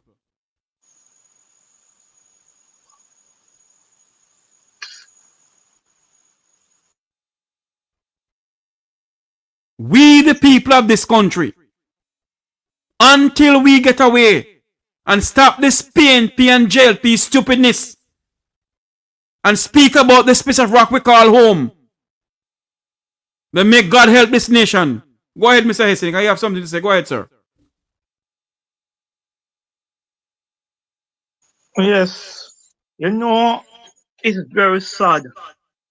And I believe the PPV sector into a dark moment is very, very sad for us. As a member of the People Vice Transport Group, I believe sometime better must come. A better must come. And the only way we're going to get better is to unite. Without unity, it's very sad for us. It's a sad moment for the PPV sector. We need to unite, work together, and then we can get what really belongs to us. And you think anybody gonna get together, Steve? It's hard, Jeff, but you know. Steve, continue talking for me. I'm gonna turn off something here. Continue talking, please. We believe we have to start from somewhere. We need to start from number 1 until we reach number 10. But we must start from somewhere, and we need unity. We need all hands on deck. We need to know that the PPV sector deserve them space in Jamaica here. And some people look on the PPV sector not going nowhere. But I'm going to say to them, that was then years ago. Now, PPV sector is investors in it.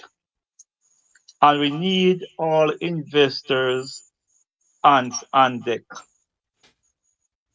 And we can stand up. It doesn't matter the hurricane come. If we do stand up, we can achieve. To achieve, we just need to unite, and then we can achieve what we want. That is the focus what everybody is supposed to think about, unity. After unity, we can achieve what we want. Indeed. So how you think the unity gonna happen, Mr. Hessin? You know, as a member of the People Vice Transportation Group, I always tell people that unity starts from within us. And if we just start take step by step, we can achieve it. It's not easy to achieve it. But if everybody say to themselves, I'm going to unite around this. And you know, Jeffrey, it's sad to say, sometimes we cannot blame some people because you have some president in a system do a lot of bad things in the system. Yes. So when you call people for unity, people focus. That's the same thing people going to do again. Yes. So True. sometimes it's sad to know that people cannot trust some people in the sector. And if the edge of the stream is dirty, well, it's difficult to clean up. Very much Right? so. Yeah, man, a lot of people willing to put them foot forward, but them reflect on the past, what happened. But I trying to say to people, sometimes if we sit back and look back in the past, we cannot go further. We need to let go of the past and see, view the promised land because better is always ahead. Indeed. Indeed, my good friend. Yeah. Steve, I want to say thank you for coming on. But before you go, Steve, we're going to talk about Parliament now. Before you go, your take on what happened in the Parliament day today between the Speaker and Angela Brownberg. All right. Number one, Angela is wrong. Yes. And two wrong cannot make a right. Angela is wrong. She should have never shoveled the maize. She just supposed to do that, so she is wrong. But right on the next side, the leader of the house supposed to deal with the issue better than how she deal with it. She sound like a leg of bees. Not because I am wrong. You believe you can abuse me. Or you can say anything and get so aggressive and like I'm your child. No. Okay, I'm wrong. Talk to me. You know better. You're just supposed to do that into a very good tone of voice. But when you get up and be like, okay, Bucky Marshall, whip him and those things, too wrong. Hold on for me, Steve. Our next call coming in. Hold on, let's see. Good night, Mek Wi Talk. You're live. Just turn on the TV. Turn the thing in the background. You have a big noise here. Yeah, you hear me? Yeah, man. Go ahead. I can't agree with the gentleman we have on the my opinion still. I refuse to agree with him when he say Angela Brownberg is wrong. Of course she's wrong. And Mrs. Brownberg said that she was wrong to touch it. Listen why I say that. Hold on. You see that thing that they have that is called the mace? Right? It is owned by the king. And it has nothing to do with that. Hold on. No. Hold on a minute there. May I, friend? Hold on a minute there. Yeah, what we must understand that there's rules of law, and we must abide by the rules of law. If there is something within the Parliament of Jamaica that says XQYZ, until Jamaica remove from the king, it remains the king's property. And if it is in the Parliament, sir, it is a part of the Parliament. All right, and that's what I'm saying. This is my opinion. And I know out of the 3 million Jamaicans, probably at least 1.5 million will agree with my opinion. Just go ahead, like yes, go ahead. What I am saying is, right, that mace that the king used, that they used to represent the king here, right? Yes, when I really look back on our ancestors and see how they were treated by the British and all, right? I don't see Angela Brownberg did anything wrong. She should have took it and throw it in the trash. And I say that without fear or contradiction, as the verse where I say, there is no way we should even have a minute of conversation about that mace when we are to be having conversation about our ancestors who were whipped by these oligarchs. So let me ask you a question. Let me finish up, Jeffrey, and then I jump in. You see me, Jeffrey, I love my brother and sister them in Jamaica. Every one of them are wicked then. Because at the end of the day, they ain't born wicked, so they were learned to be wicked. You understand what I say? Jealousy and bad mind and covetousness are what take over Jamaica. That is the root cause. Jealousy, bad mind, and greed. So at the end of the day, in order the house there where them are go to represent you, them shouldn't be sitting in that place in the first place. And the mayor should not be a conversation The maize should be in the trash. Let me ask a question. Jeffrey, 1 minute with this thing, come on. Boss, you know the law of the land in Jamaica and the constitution of the land in Jamaica? The law of the land and the constitution were made by the white. Then regardless of what, hold on there. Isn't the law, hold on for me, Steve. Isn't the law and the constitution of the United States was made by the whites of the United States? Jeffrey, I'm speaking No. Hold on a minute. You and I live in the United States. Don't we have to abide by the laws of the United States? Yes, but we are not. No. Hold on. Jeffrey, I am defending my birthright. Jeffrey, I am defending my birthright. I have to talk about my ancestors. Me have to talk about Nanny of the Maroon, Paul Bogle, and all of them. That maize should be in the trash, and I will forever say it. There should be no form of discussion where that maize is concerned. It's basically... You're talking nonsense. Me hear from you chatting shit. Jeffrey, wait. Well, Jeffrey, that is your own opinion, I am saying, right? Jeffrey, I am saying... Hold on, let me say something. Hold on, let somebody else talk. Hold on, make a man talk. Hold on, go ahead, Steve. Boss, okay. That is your own opinion, right? When you leave Jamaica, go in America, did you apply for a visa? Hombre, listen to me, I said to you. No, answer the question, I man. am speaking. Wait to the man. Jeffrey. Yeah. You cannot speak. Answer nobody, boss. Jeffrey, you so cannot. Hold on. I don't understand you. You can Jeffrey, ask a question. Hold on, man. I am speaking. Hold on, man. Come on now, man. Let us have a discussion. If you are asking us a question, you must answer the question. Maximum answer the question too. Mr. Hesson's asking a question. Answer the question. When you're in Jamaica, did you get a passport? Hello? If I got a passport? Yeah. A Jamaican passport? Yes. Yes, me get a Jamaican passport. Okay. When you was leaving Jamaica, did you get a visa in it? I get a visa, yeah, and what? So that was the constitution to leave Jamaica, to get a passport and then put a visa and then buy a plane ticket, right? Ella. That not big, where you say not big volume. Jeffrey, what I am saying, Jeffrey, by right, nobody should have any visa or whatever to travel this free earth.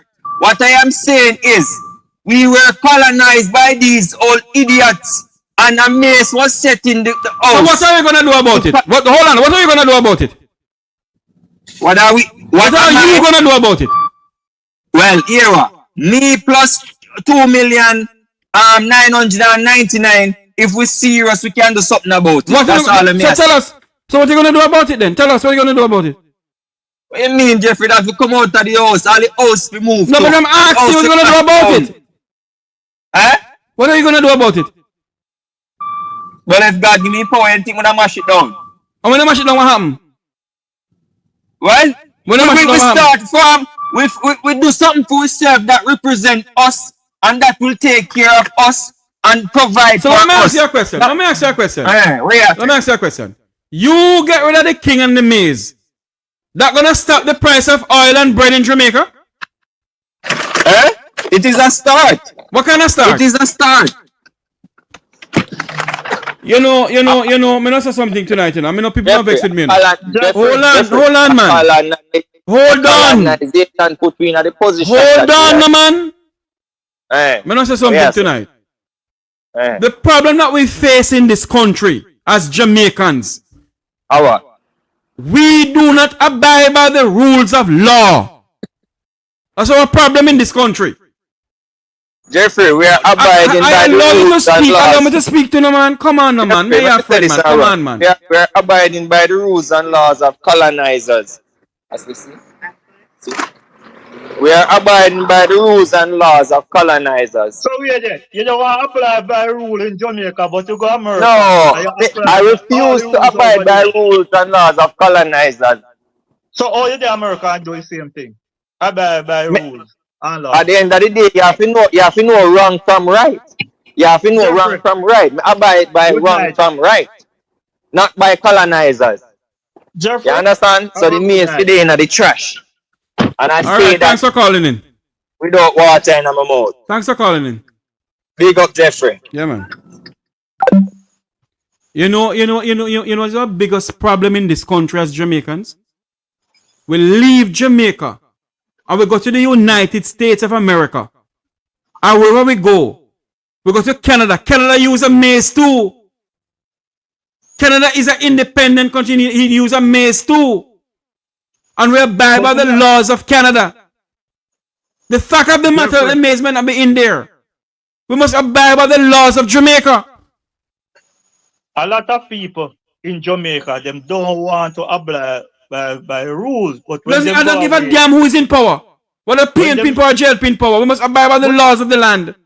But when them leave Jamaica and go any other country, them abide by all the rules. So why them cannot do it at home?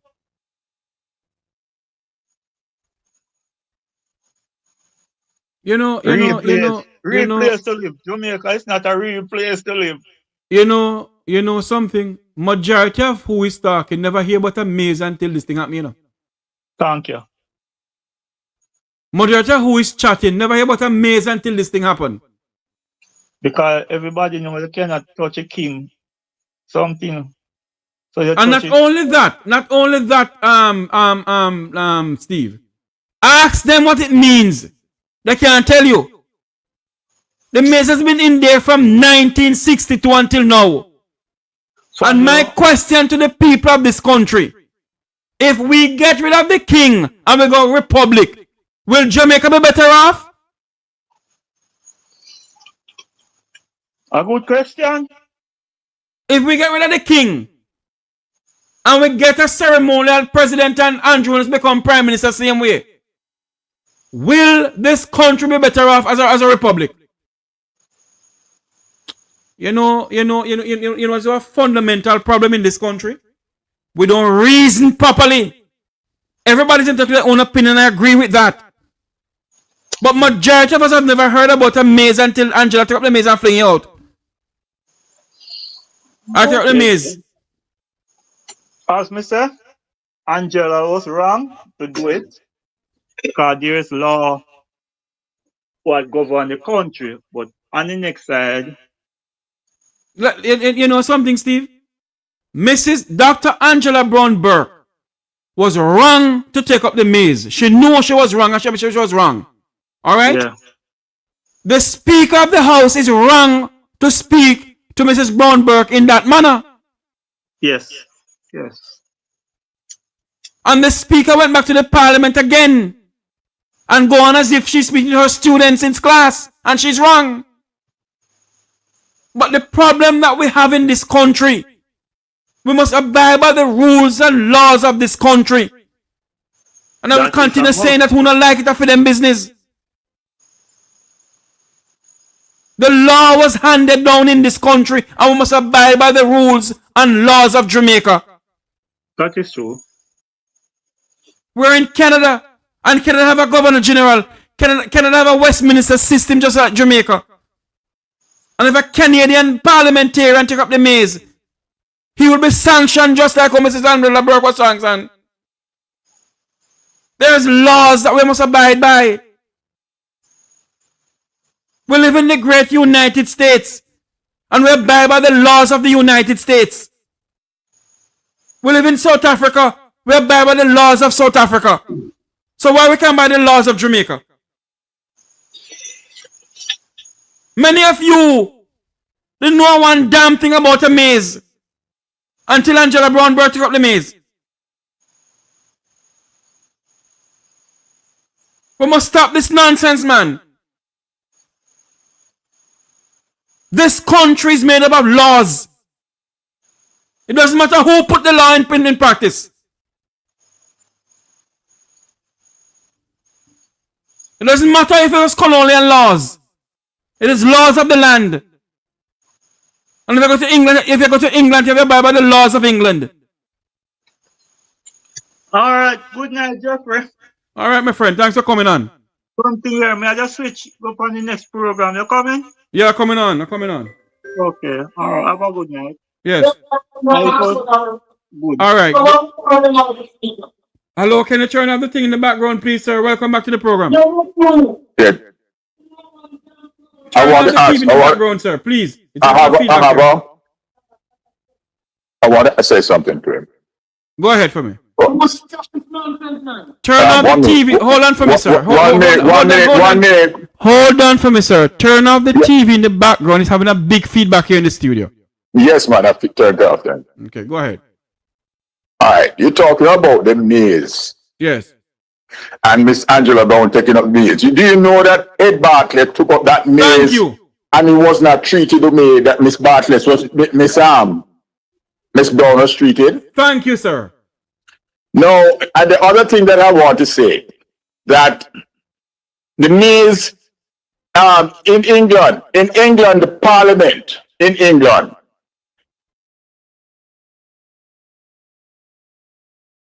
on 12 occasions, took up the maze in protest against an action. Exactly. In 12 times it happened in England.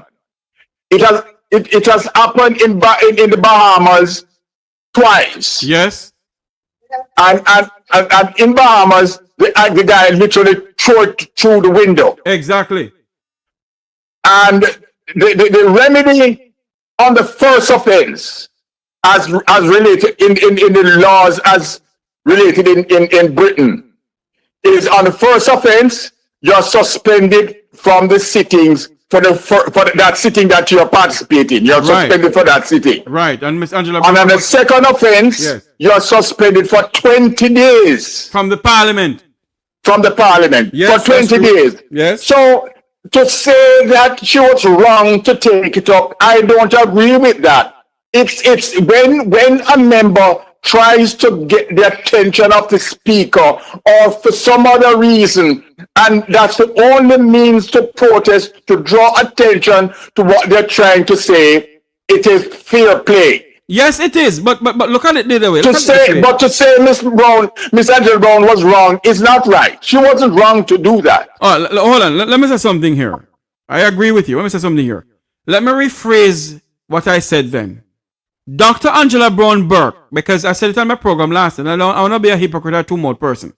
Dr. Angela Brown Burke, who I know very well, in protest of the speaker not listening to her or getting her attention, she went and take up the maze. All right? That is in protest of it. What I am saying is this, that Dr. Angela Brown Burke knew that she took up the maze is going to create chaos in the Parliament. And I think that's why she did it. You see what I mean? I think that's why she did it. But no, I don't see the chaos aspect of it. But what she did, she when she was up and taking up the mail, she knew she would get the attention. Right, yes. So she did that. Yes. And she said, and I listened to her response. Yes. She said that the speaker refused to acknowledge her. It took that for her to be, but the speaker reacted in a way that, is unbecoming of the speaker anyway. Indeed. The speaker behavior was totally wrong. Let me ask you a question though, sir. Like I have you back. I'm glad I have you back. We can talk about this now. What is your take on the maze of the Parliament? The maze is a relic of the past. It's the Parliament, based on what what I've read, the Parliament is never in session without the maze. Exactly. The maze is there. And no law can be passed without the maze in there. Without the maze being there, right? And that's a condition that they adopted. But even though you adopt it, I mean, Miss Angela Brown make a statement. No, hold on. We understand that what Dr. Brown Burke did. What I'm asking you as a Jamaican citizen. Yes. Don't you have to abide by the laws of the United States, sir? You must abide by the laws of your country. You cannot abide by the laws of your country. Thank you. That's all I'm asking. People don't abide by the law just to make a point. That's what the civil rights movement was all about. I'm not here. People took to the street and protest. and did not follow the law because the law was oppressive to them. So when the law, in this case, the law was not being followed, it is right to make a protest, and that was the avenue she chose. Yes, to do. we understand that. Hold on. We understand that, and we're taken away from that. My question tonight is this. Don't you think that Jamaicans must abide by the laws of Jamaica? Yes. Okay. Same whatever the United States abide by the laws of the United States. They must abide by the laws of Jamaica. Isn't that so? In a general sense. Whatever jurisdictions you are in, sir, you must abide by the rules and regulations, the laws of the land that usually the jurisdiction that you're in. Exactly. Because if you don't do that, there's consequences. Exactly. So all I am saying is this. Jamaicans who lives overseas, like my good friend who called me a while ago, I respect, abide by the laws of Jamaica. It doesn't matter if it's colonial laws. It is the law of the land. Yes, I agree. Okay. That goes without saying. All right, but at the same time, remember, when those who went before us, Sam Sharp, Paul Bogle, Nani, they took action in order to right a wrong that they consider was being meted out to them. They took action and they suffered the consequence, but they knew what the consequence was. But if they hadn't done that, maybe you and I wouldn't be here today. True. So you can't, even though you have laws, sometimes you have to, as long as you're not killing somebody. Right? And I tell you, sometimes that it takes that too. Sometimes it takes that too. So it's you have to look everything of context. All right, sir. Thanks for calling, my good friend. I have a next call coming in. All right, my friend. Thank you for calling. I'm appreciate that you calling to the program. I welcome to the Mek Wi Talk program, sir. All right, my friend. Thank you. My name is Andrew Fuller. All right, Mr. Andrew Fuller. Thanks for calling in, sir. All right, man. Good. Good night, Mek Wi Talk. You're live. Good night, Mr. Jeffrey. Me always get myself in a trouble, but me have a little part to put into the conversation because I have to speak the truth. All right, you listening me? Yes, ma'am, I'm listening to you. Okay. We have to abide by the rules and the laws of the country. Of course we must. But right as it is now, when it come on to that maze, and we know the story behind the maze, the colonial system that we are bonded to. Let me ask you a question. Right? Hold on, let me ask you a question. You see me talk. Hold on. No, hold on a minute for me now. Ask me a question, Jeffrey. Hold on a minute for me, please. You hold on a minute there for me. Me and your friends, just hold on for me. Have you heard about the maze before the saga come up? Me have an idea about the maze. Were you aware of the maze in the parliament before this thing come up? Yeah, I have some ideas about the maze and all of that. And I always been looking at it too while it was there. Oh. Or just, it lay down dead there until Angela Brown make it come alive. All right. As it is right now, the system, that same colonial system, is oppressive to the people. The Prime Minister is oppressive to the people. The Speaker of the House is oppressive to the people. This is why people are agitated. That's the situation that caused Angela to touch it. Yes, she's wrong. She knows she's wrong. She admits it. But me thank God she did touch it. And there are times when they say wrong can be right. But there are times, the exception of it, at that time, she was right. She wants the speaker attention. And you hear what she says? She's stressing. She's tired. So the system is oppressive. And who is applying it to is oppressive to the people. Again, I say it more than one time. That sin thing should have fling out a door. And whatever for cause, make it cause that. There are times when you have to go to the extreme to get answers, to cause a stir, so somebody listen to you. And she was recognized then there because the speaker is more for the maize than how she addressed a human being. So that's the exception to the rule right there for me. Okay, Jeffrey? Thanks for calling. Because the system, we know the system. See, that the queen dead and she gone. And she's gone on to the king. So unless we have... No, hello, Miss Philly, Miss Philly, may your friend, listen to me now. All right, sir. When you call the program, you need to listen to me also. All right? But wait no, Jeffrey, wait no, man. No, Miss Philly, hold on there. You're repeating yourself with the same thing over and over. We understand that Angela Brown Burke was wrong, and she was this and she was that. The question I'm asking tonight, if the Maize kick out of the parliament, would it make Jamaica better off? No. Okay. It would not, because the oppressive system still remain. And again, I say the Prime Minister who's applying it. So if we move from the king and go republic, will be Jamaica better off?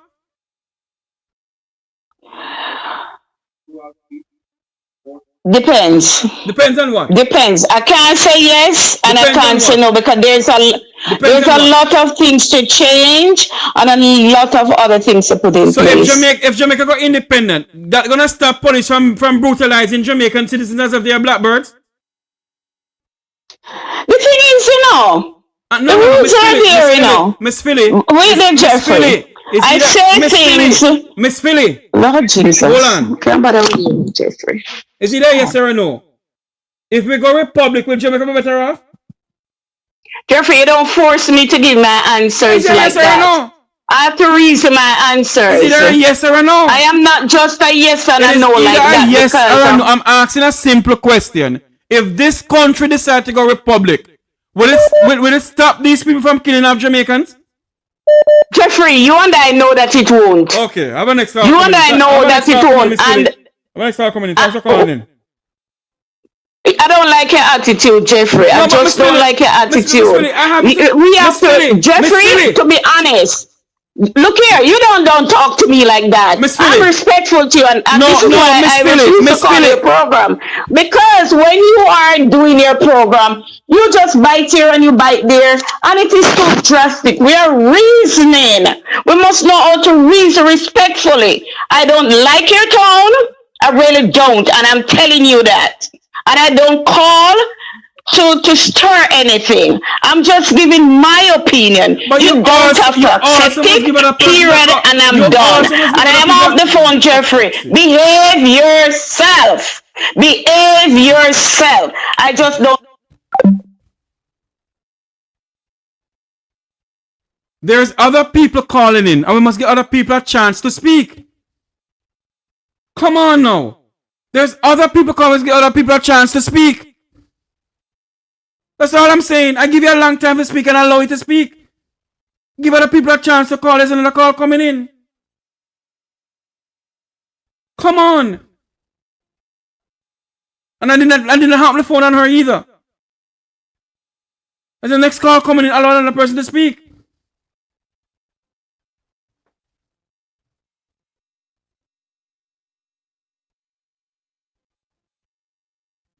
But regardless of who you are, to pontificate and to scold the rest of us without taking responsibility for your own lack of decorum and disrespectful behavior.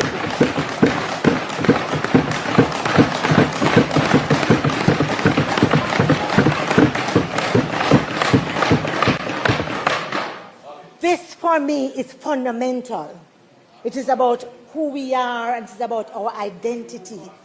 I say to my boys, I say to my nieces, When you are in a relationship, allow no one to strip you of your dignity. Allow no one to make you feel as if you are not worthy. I am duty bound, therefore, to live what I preach and to be an example to those that I have been saying. Do not allow others to trample over you.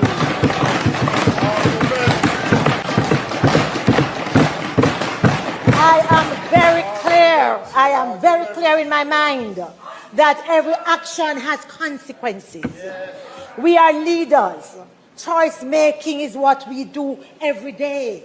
We take decisions and we bear the consequences. And so I say to this august body and to my colleagues,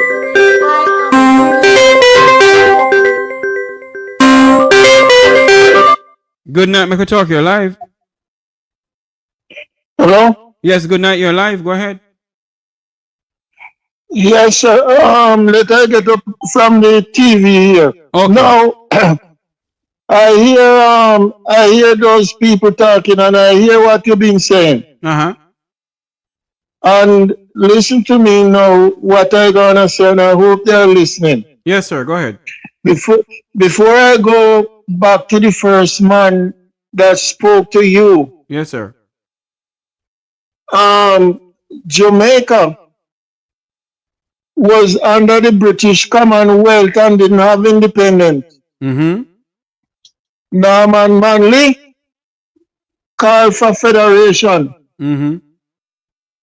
And they had a referendum, and the Labour Party rejected the referendum for federation. After that, he called for independence. And he and Sir Alexander went to England and negotiated for independence. And I can say this. I would ask the question, had Jamaica any better since we have independence 1962? No. Good. And the other thing again with that man about colonial, why isn't it time from independent until now without colonial rule? Jamaica is not better off. Why is it? You know, and that is why I asked he want to erode the laws. What would he put in place to make it better? And that is why I asked the question too, sir. If Jamaica become a republic, will Jamaica be better off under republic system too? Not under the existing situation that I'm seeing, and how the people are talking and all of those things. Okay. So a lot of people, sir, will talk about throughout the maze and throughout the this, because we all have to go on a bandwagon. We all have to go on a bandwagon. But the fact of the matter is, we need to abide by the laws of the land. And if the maze is in the parliament, there's been in the parliament from Wapi Kill Philip. Alright? We abide by the laws of the land. Yes, Mrs. Brown Burke had to take up to get the speaker's attention. Don't get me wrong, you know. What I'm saying is this, that the speaker has been going on as if she's a bully of the parliament. But the fact of the matter is, if the maze is there to signify something, abide by the laws of the land. Exactly. That's all I'm saying. Because if the maze is not there, there had to be something otherwise that is being implemented to be abided by. Thank you. And if the thing is there, so that thing put there. All right, so we go Republic then. And we put the coat of arm there.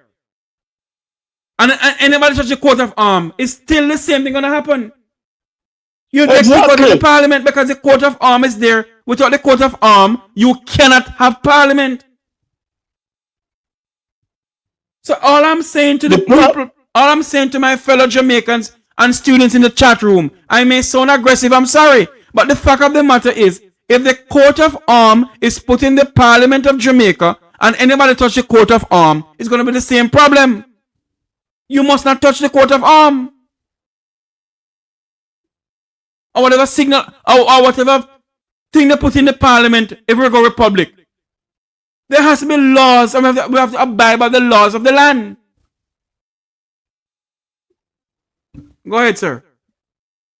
The big problem out there, my dear sir, that you can realize sometime and see what is going on inside there.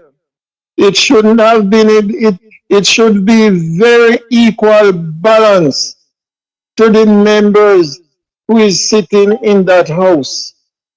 And there are this unity going on there. There are favoritism going on there. And those are the things that causing the problem. And aggression is rising in people because everybody have blood breathing. And when they see all this disunity is going on, favoritism is going on, and all of those things, they get uptight. Those are the things, and they have no means of really say, voice their opinion away from the taking out in that aggressive manner. Mm-hmm. You understand? And still there, I don't believe there is anyone to say, well then, let us change the way how people is being handled, how people is being treated. Exactly, sir. Regardless what happened, the government and the opposition, the Jamaican people vote for them in there. Indeed. And that is why I asked the question, sir. Based on what is going on in Jamaica now, if this country of ours that we love so much should go republic, would it change the price of bread? Would it change the price of oil? Would it change how Corner Regional Hospital is being overrun? Would it change that there is no bed in our hospitals? We must think logical in this country. Would it change police officers? We must. Would it change police officers from gunning down our black brothers and sisters as if they are blackbirds? Would it change that? Would it change the way how the parliament is being operated? We must think logical in this country. We love too much bandwagon. We become a bandwagonist. When people who have things going on in their brain, like the person who just spoke to you there about colonialism and all of those, when you take people like those, put them with the same thinking, the same attitude, and everything without knowing any better, and send them go up there, that's what you get. That is what you get. You understand? Yes, sir. Look how people should try. Colonial was bad. Yes. Try and fight it out and put things better then. All right, sir. Make things better. Daddy, have a next call. With all those things, breaking of the law, don't respect it, and all of those things, would that make anything better? No. Daddy, I have a next call coming in, Daddy. Thanks for calling in. Okay then, sir. Good. Thank you very much for hearing me. Thank you. You're welcome, sir. Bye. Good night. Mek Wi Talk here live. Hello. Good night. My brother, how you doing? I am doing good. I'm good, Sapphire. Now I'm here taking it easy. Here listening to your program on YouTube.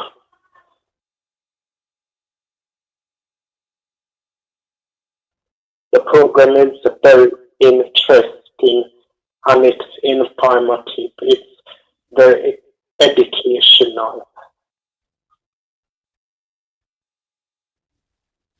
Yes, sir. I'm listening to you, sir. Question. Why Jamaica is so corrupt? You live in Jamaica, you tell me. Cause too much crime and violence happen in this country every day. And what you know are doing about it? We have to take action, and we need justice in this country.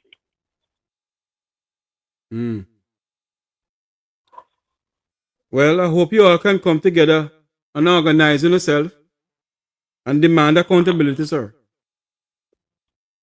Yes. All right. Because we as Jamaican people are suffering too much separation in this country. And people here in the United States suffering too, you know. You know, believe people in the United States suffering too. People in Canada suffering too, you know. Yes. All right, sir. Okay, man. Thanks for calling in. Gotta run. Hold on a second, sir. Hold on. I was the one that did mad with you the last time. I'm sorry about that, sir. I All right. apologize. Okay, sir. Thanks very much for your apology. Thank you for calling to apologize. Thank you so much. Yes. Call back another time. All right, sir. Thanks much. Bye. You know, it's good to hear one of your students call you and apologize to you for the way how they operate. And that is why if I operate anybody bad on this platform, I apologize to them. What I will not do is allow anybody to come on this platform here and believe that they can disrespect me and belittle me. I will not tolerate that. I saw somebody wrote something in the chat room, and I know who wrote it. But you know, let me keep my mouth shut. Let me call back this person who was calling in.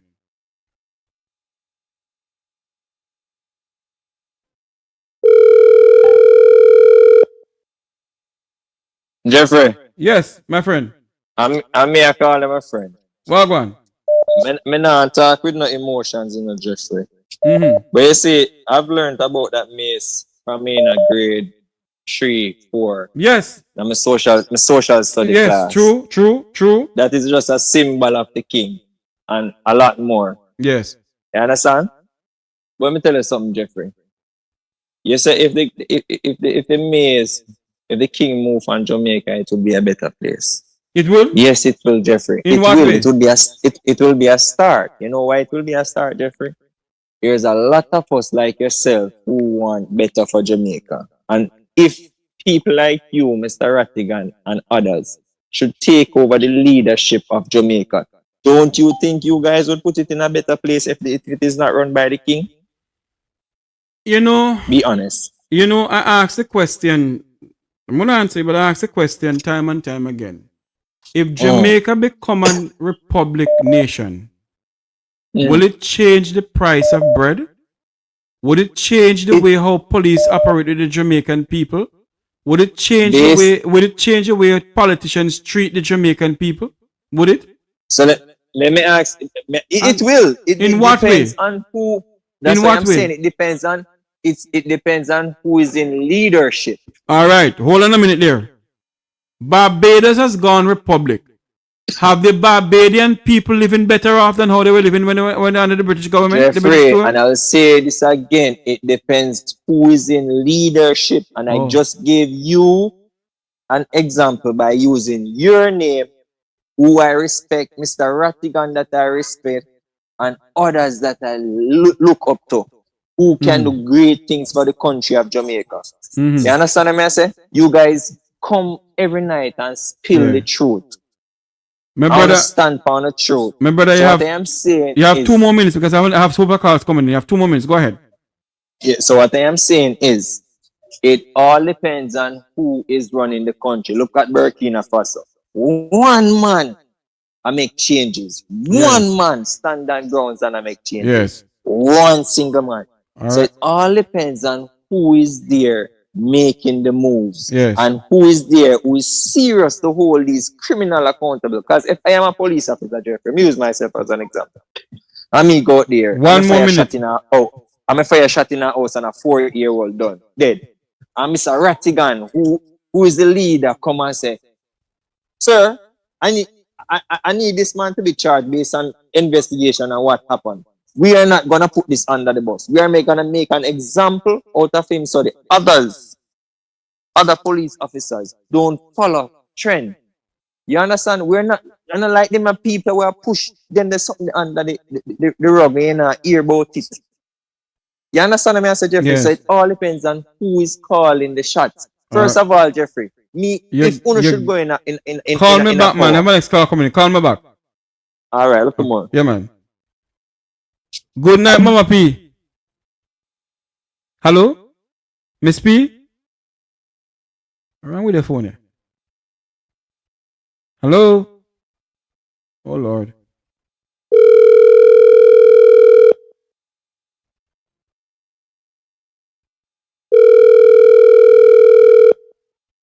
Miss P, good night.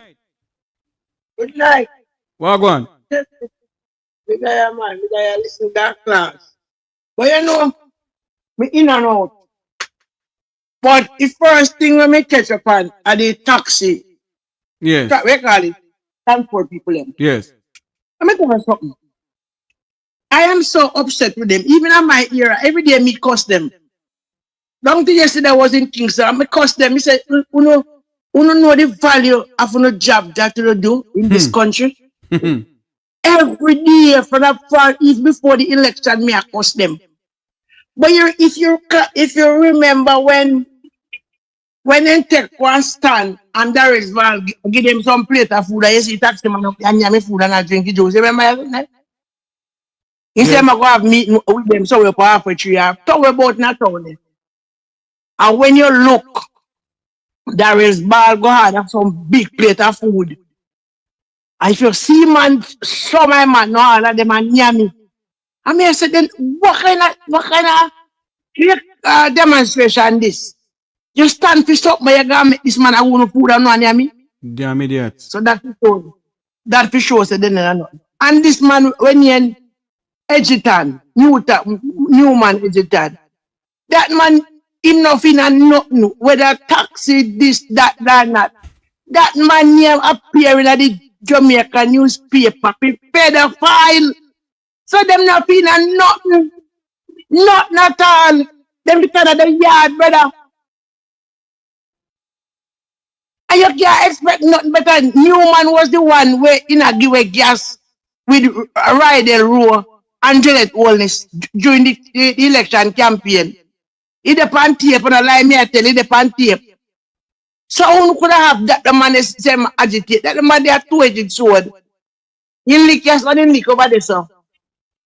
My God. So Miss P, how you know about that? Go again? How you know about that, Miss P? About this pedophile thing? Is that true? Yes, it come like national paper there.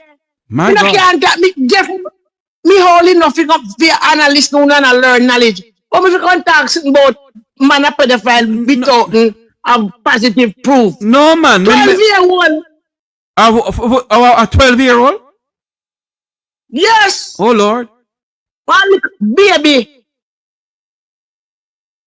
My God. Yeah.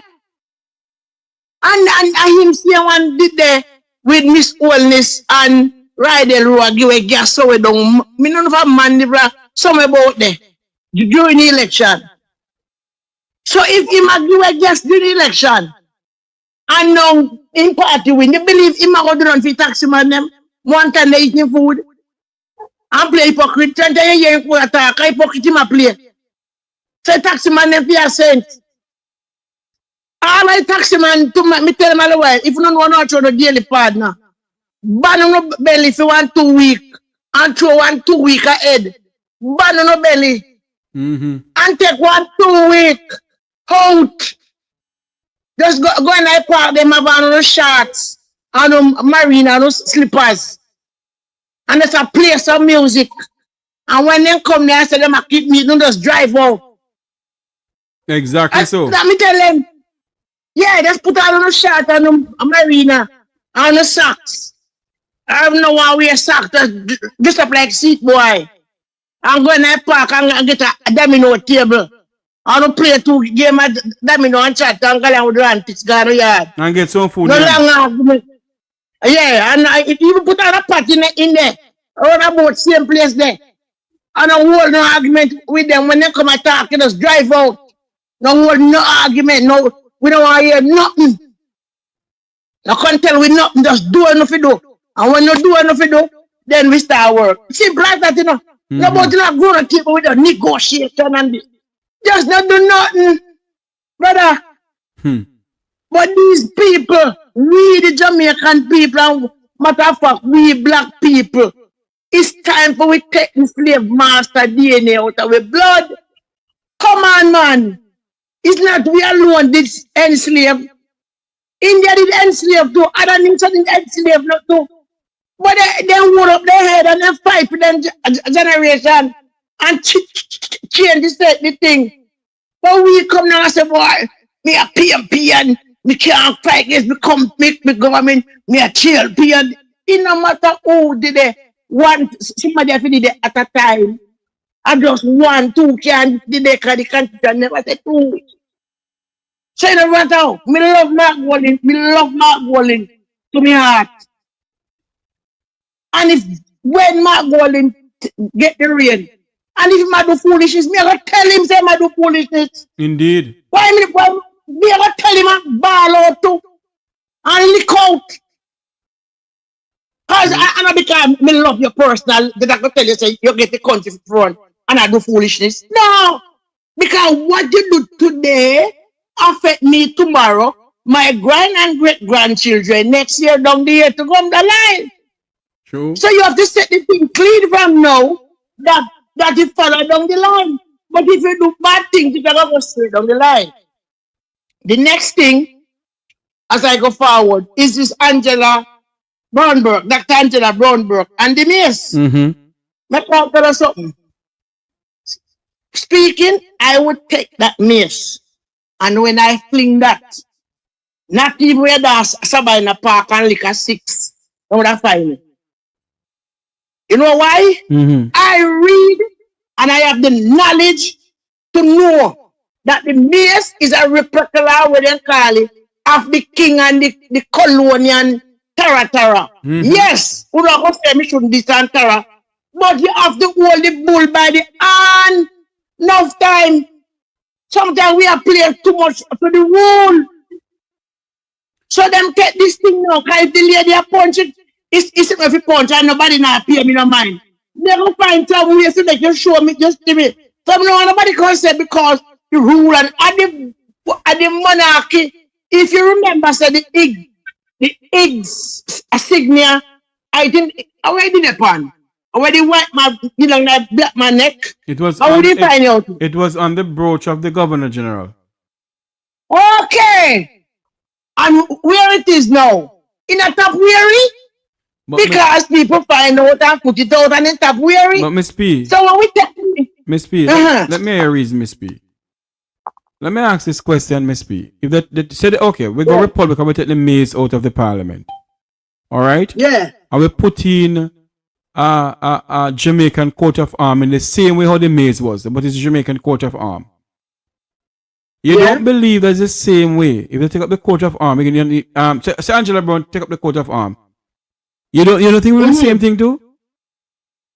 Yeah, man, because me look at attention. There you go. But the fact of the matter is, hold on, Miss P. Hold on, Miss P. But the fact of the matter is, Miss P, the law of the parliament state that you must not trouble the coat of arms. Although you're looking for the speaker to take your question or your mic or your standing order, your point of order or whatever. But the laws of the parliament stated that you must not at no time at all trouble the coat of arms. Yes. But all I'm saying, Miss P, Dr. Angela Brownberg did it, Edmund Barlett did it, and two other persons before them did it. People in the House of Commons in London, about 5 of them do it. But the laws of the land must prevail. That's all I am saying. Yes. All right. Me agree with you. The law of the land must prevail. That's why the Prime Minister supposed to declare in wealth how he get it. So the law of the land must prevail. I agree with you with that, The yes. law of the land says, all when a public servant, a politician, and tara, them supposed to declare their asset at a certain time of the year, and da. So once the head of the stream is dirty, everybody go dirty. True. So, right? So if him, I broke the law of the land, there is a place where they said, Miss Police a bill, where the building plan must be 78 apartment. Yes. But however, in Ghana, 100 other apartment, the law of the land must remain. Indeed. But you a broke law and a broke law and a broke crab law and all type of law. Everybody a go broke law too. Understand? That's so true. with the mayor, it can make something. Yes, I can't to them, but she don't have to talk to the woman like that. Mrs. All is a passingness. Comes what may, RESPECT, respect. You are not at your personal home, you are in the House of Parliament. And it's pure human being in there. The people's right? house. Pure human being. And you yourself, we ourselves sometimes say we are not gonna do something, not say something, and we do say it. We are human beings. And the lady been squeezing him button or whatever, my mic or whatever, my quiz. And you're not paying her no attention. And she tell you, and to make the thing look worse. Yesterday when Miss Burke was having her time in the parliament, what did the speaker do? She come out. That's a process. Protest. Mm-hmm. And after she done speak, she coming back. So what the parliament has become, it has become a place of war. The parliament, Miss P, divide and conquer. The parliament have become a cesspool of garbage.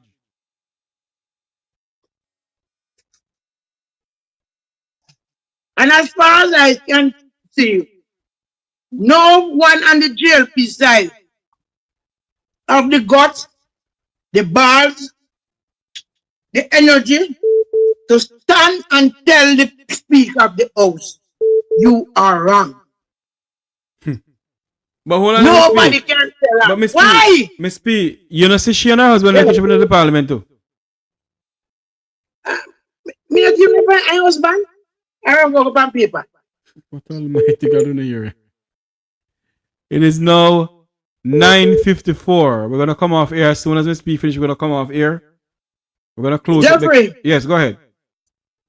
You know something? Me not got a university, but me listen. Yes. And me learn. And from Uno, start to come and show and me start to listen. Me get the right way out to listen and dissect. Mrs. Polish do an interview with a general press news. Uh-huh. When he asked him, he said 77. So he married him was by from him 5. So, if me married. What's 77 for? 1977. Oh, okay. Right. And me know people remember them birthday. People, I mean, I'm married yet, so I mean, I think me go marry, but I remember my wedding day. And if me have to divorce, me I go remember that day. And if me born, me first picture when me give birth to me, I go remember that. Anytime me start to forget those things, that mean me head I go something wrong. Those are precious memories. Yes, but Miss P, sometimes you don't remember certain things and I head they go, you know. You just don't honestly don't remember. Well, all of my people, I can't tell you when them born. So anytime I can't tell you when them born, my head gone. Something wrong. Something wrong. And what she said, and I wanted to go and listen to that interview and listen it carefully for a wife to be a prime minister's wife to speaking like that. That can't be a loving couple. You know. That will never.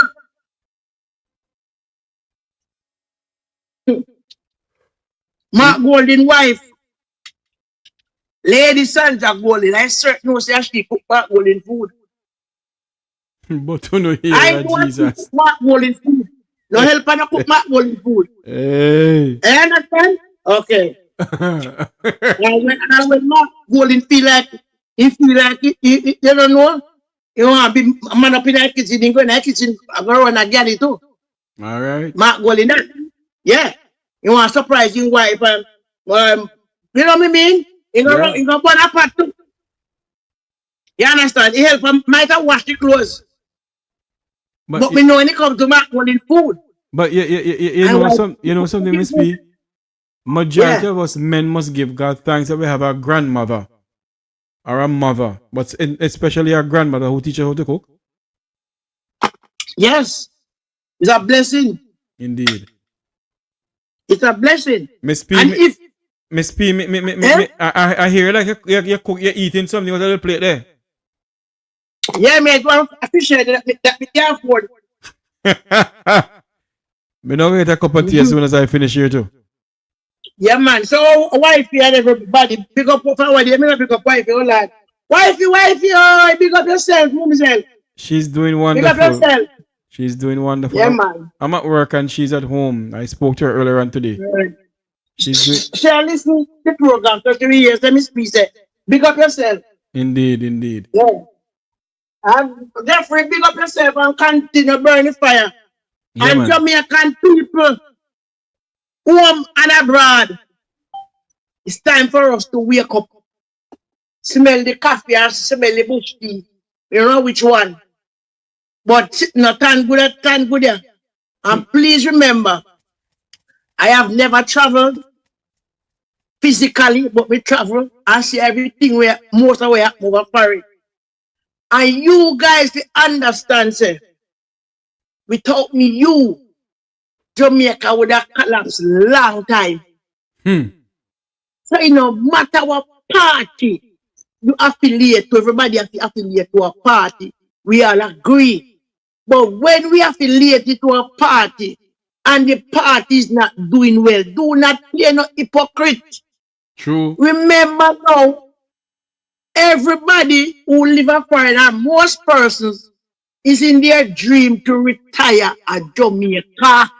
So true. When you reach the era of retirement, you want to come home where you can see the sun shine. You understand? So true. And if you support the foolishness we are happening in Jamaica, what would your answer be? If you not buy a piece of land yet, you're not going to get it to buy. And nothing will there own land out there, you know, go and consider this fact. Now, you know, go to China make up our money and own it. You understand? Nothing up there. We are defend this man. Tell the man the truth. Speak the truth and speak it ever. Cast it what it will. He who I the wrong he did the wrong thing still. We, the people of Jamaica, voting on Jamaican wholeness. And the only thing the people ask him to do is to run the country properly and make everybody get a piece of the cake. All right. That's how we ask him for. We didn't ask him for not more. Yes. And when do, he take away all I cake for himself and his friend them and left the massive and the majority of Jamaican in a limbo.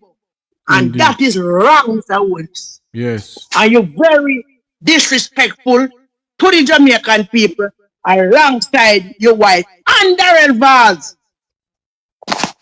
And I yield back. All right, Miss P. Thanks very much for calling in. Thank you. This is where we're going to say so long for tonight. Thanks to all the callers. Thanks to those who call in. Thanks for the transport sector who came on to speak through to Paul about the transport sector. I want to say thanks to everyone who come on to the program tonight. Those who not agree with me and those who agree with me, thank you very much for coming on. And let us be civil. I saw something in the chat room, Jeffrey. What they are you they talk about? You know, we must be more respectful. But let me not say anything about this. Thank you all very much. Remember to like, share, and subscribe to the Mek Wi Talk Jeffrey Tavares YouTube channel. That's like, share, and subscribe to Mek Wi Talk Now. I forgot this Mek Wi Talk Now. It's not Mek Wi Talk Jeffrey Tavares anymore. It's Mek Wi Talk Now. That's MEKWITALKNOW. Mek Wi Talk Now. You can Google it. You can get it. It's Mek Wi Talk Now.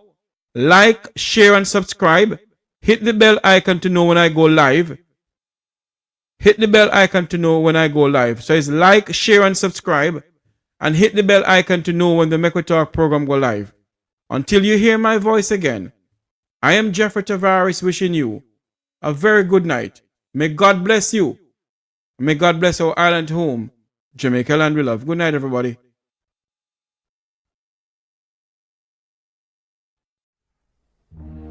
As children, we learn the true meaning of being a hero. Being a hero requires great sacrifice for others, not just ourselves. We learn about the heroes of Jamaica's past and how much of themselves and their lives they had to give in building a nation we should be proud to call home. They believed in a Jamaica that was more than just a country, more than just an island, more than land surrounded by water. They believed in a dream of a free nation of people, a nation built on the foundation of their sacrifices, a nation of many people working as one, a nation that would continue to produce legends and nation builders that serve towards that vision. As children, we were also taught the national pledge, a solemn promise, an undertaking. I would like to believe Sir Hugh Sherlock, while writing this pledge, understood the vision and dreams of our heroes. It's clear being a hero is too much to ever ask any one citizen. Luckily, the pledge does not require heroics of any of us. It merely asks that we honor our heroes by striving to advance our nation and ultimately inspire the world, like they and many Jamaicans have done. It's important we remember those words. These words.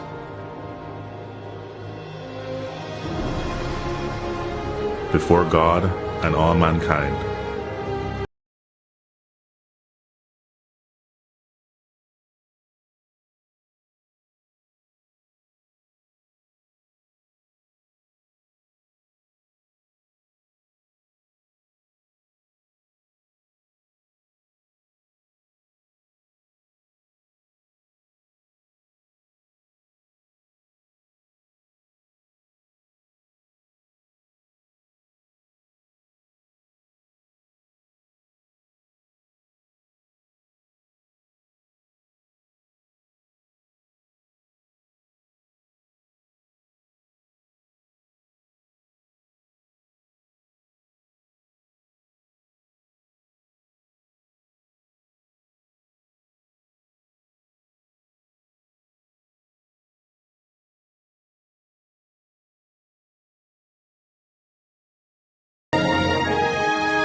you are like me, a Jamaican born and raised on this land, maybe you will remember saying those words, singing that song in a classroom or some general assembly.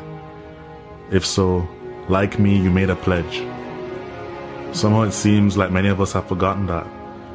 The crime and violence, the indiscipline and short-sightedness, the corruption, the lack of respect for our beautiful lands we are blessed with, and the waters that surround and nurtures us. We have to do better. Let us honor our heroes so that they would not have sacrificed so much in vain. I hope this video can make a difference to even one soul. If so, it would all be worth it. If you feel the way I do, share it. May my voice become yours. Thanks for watching.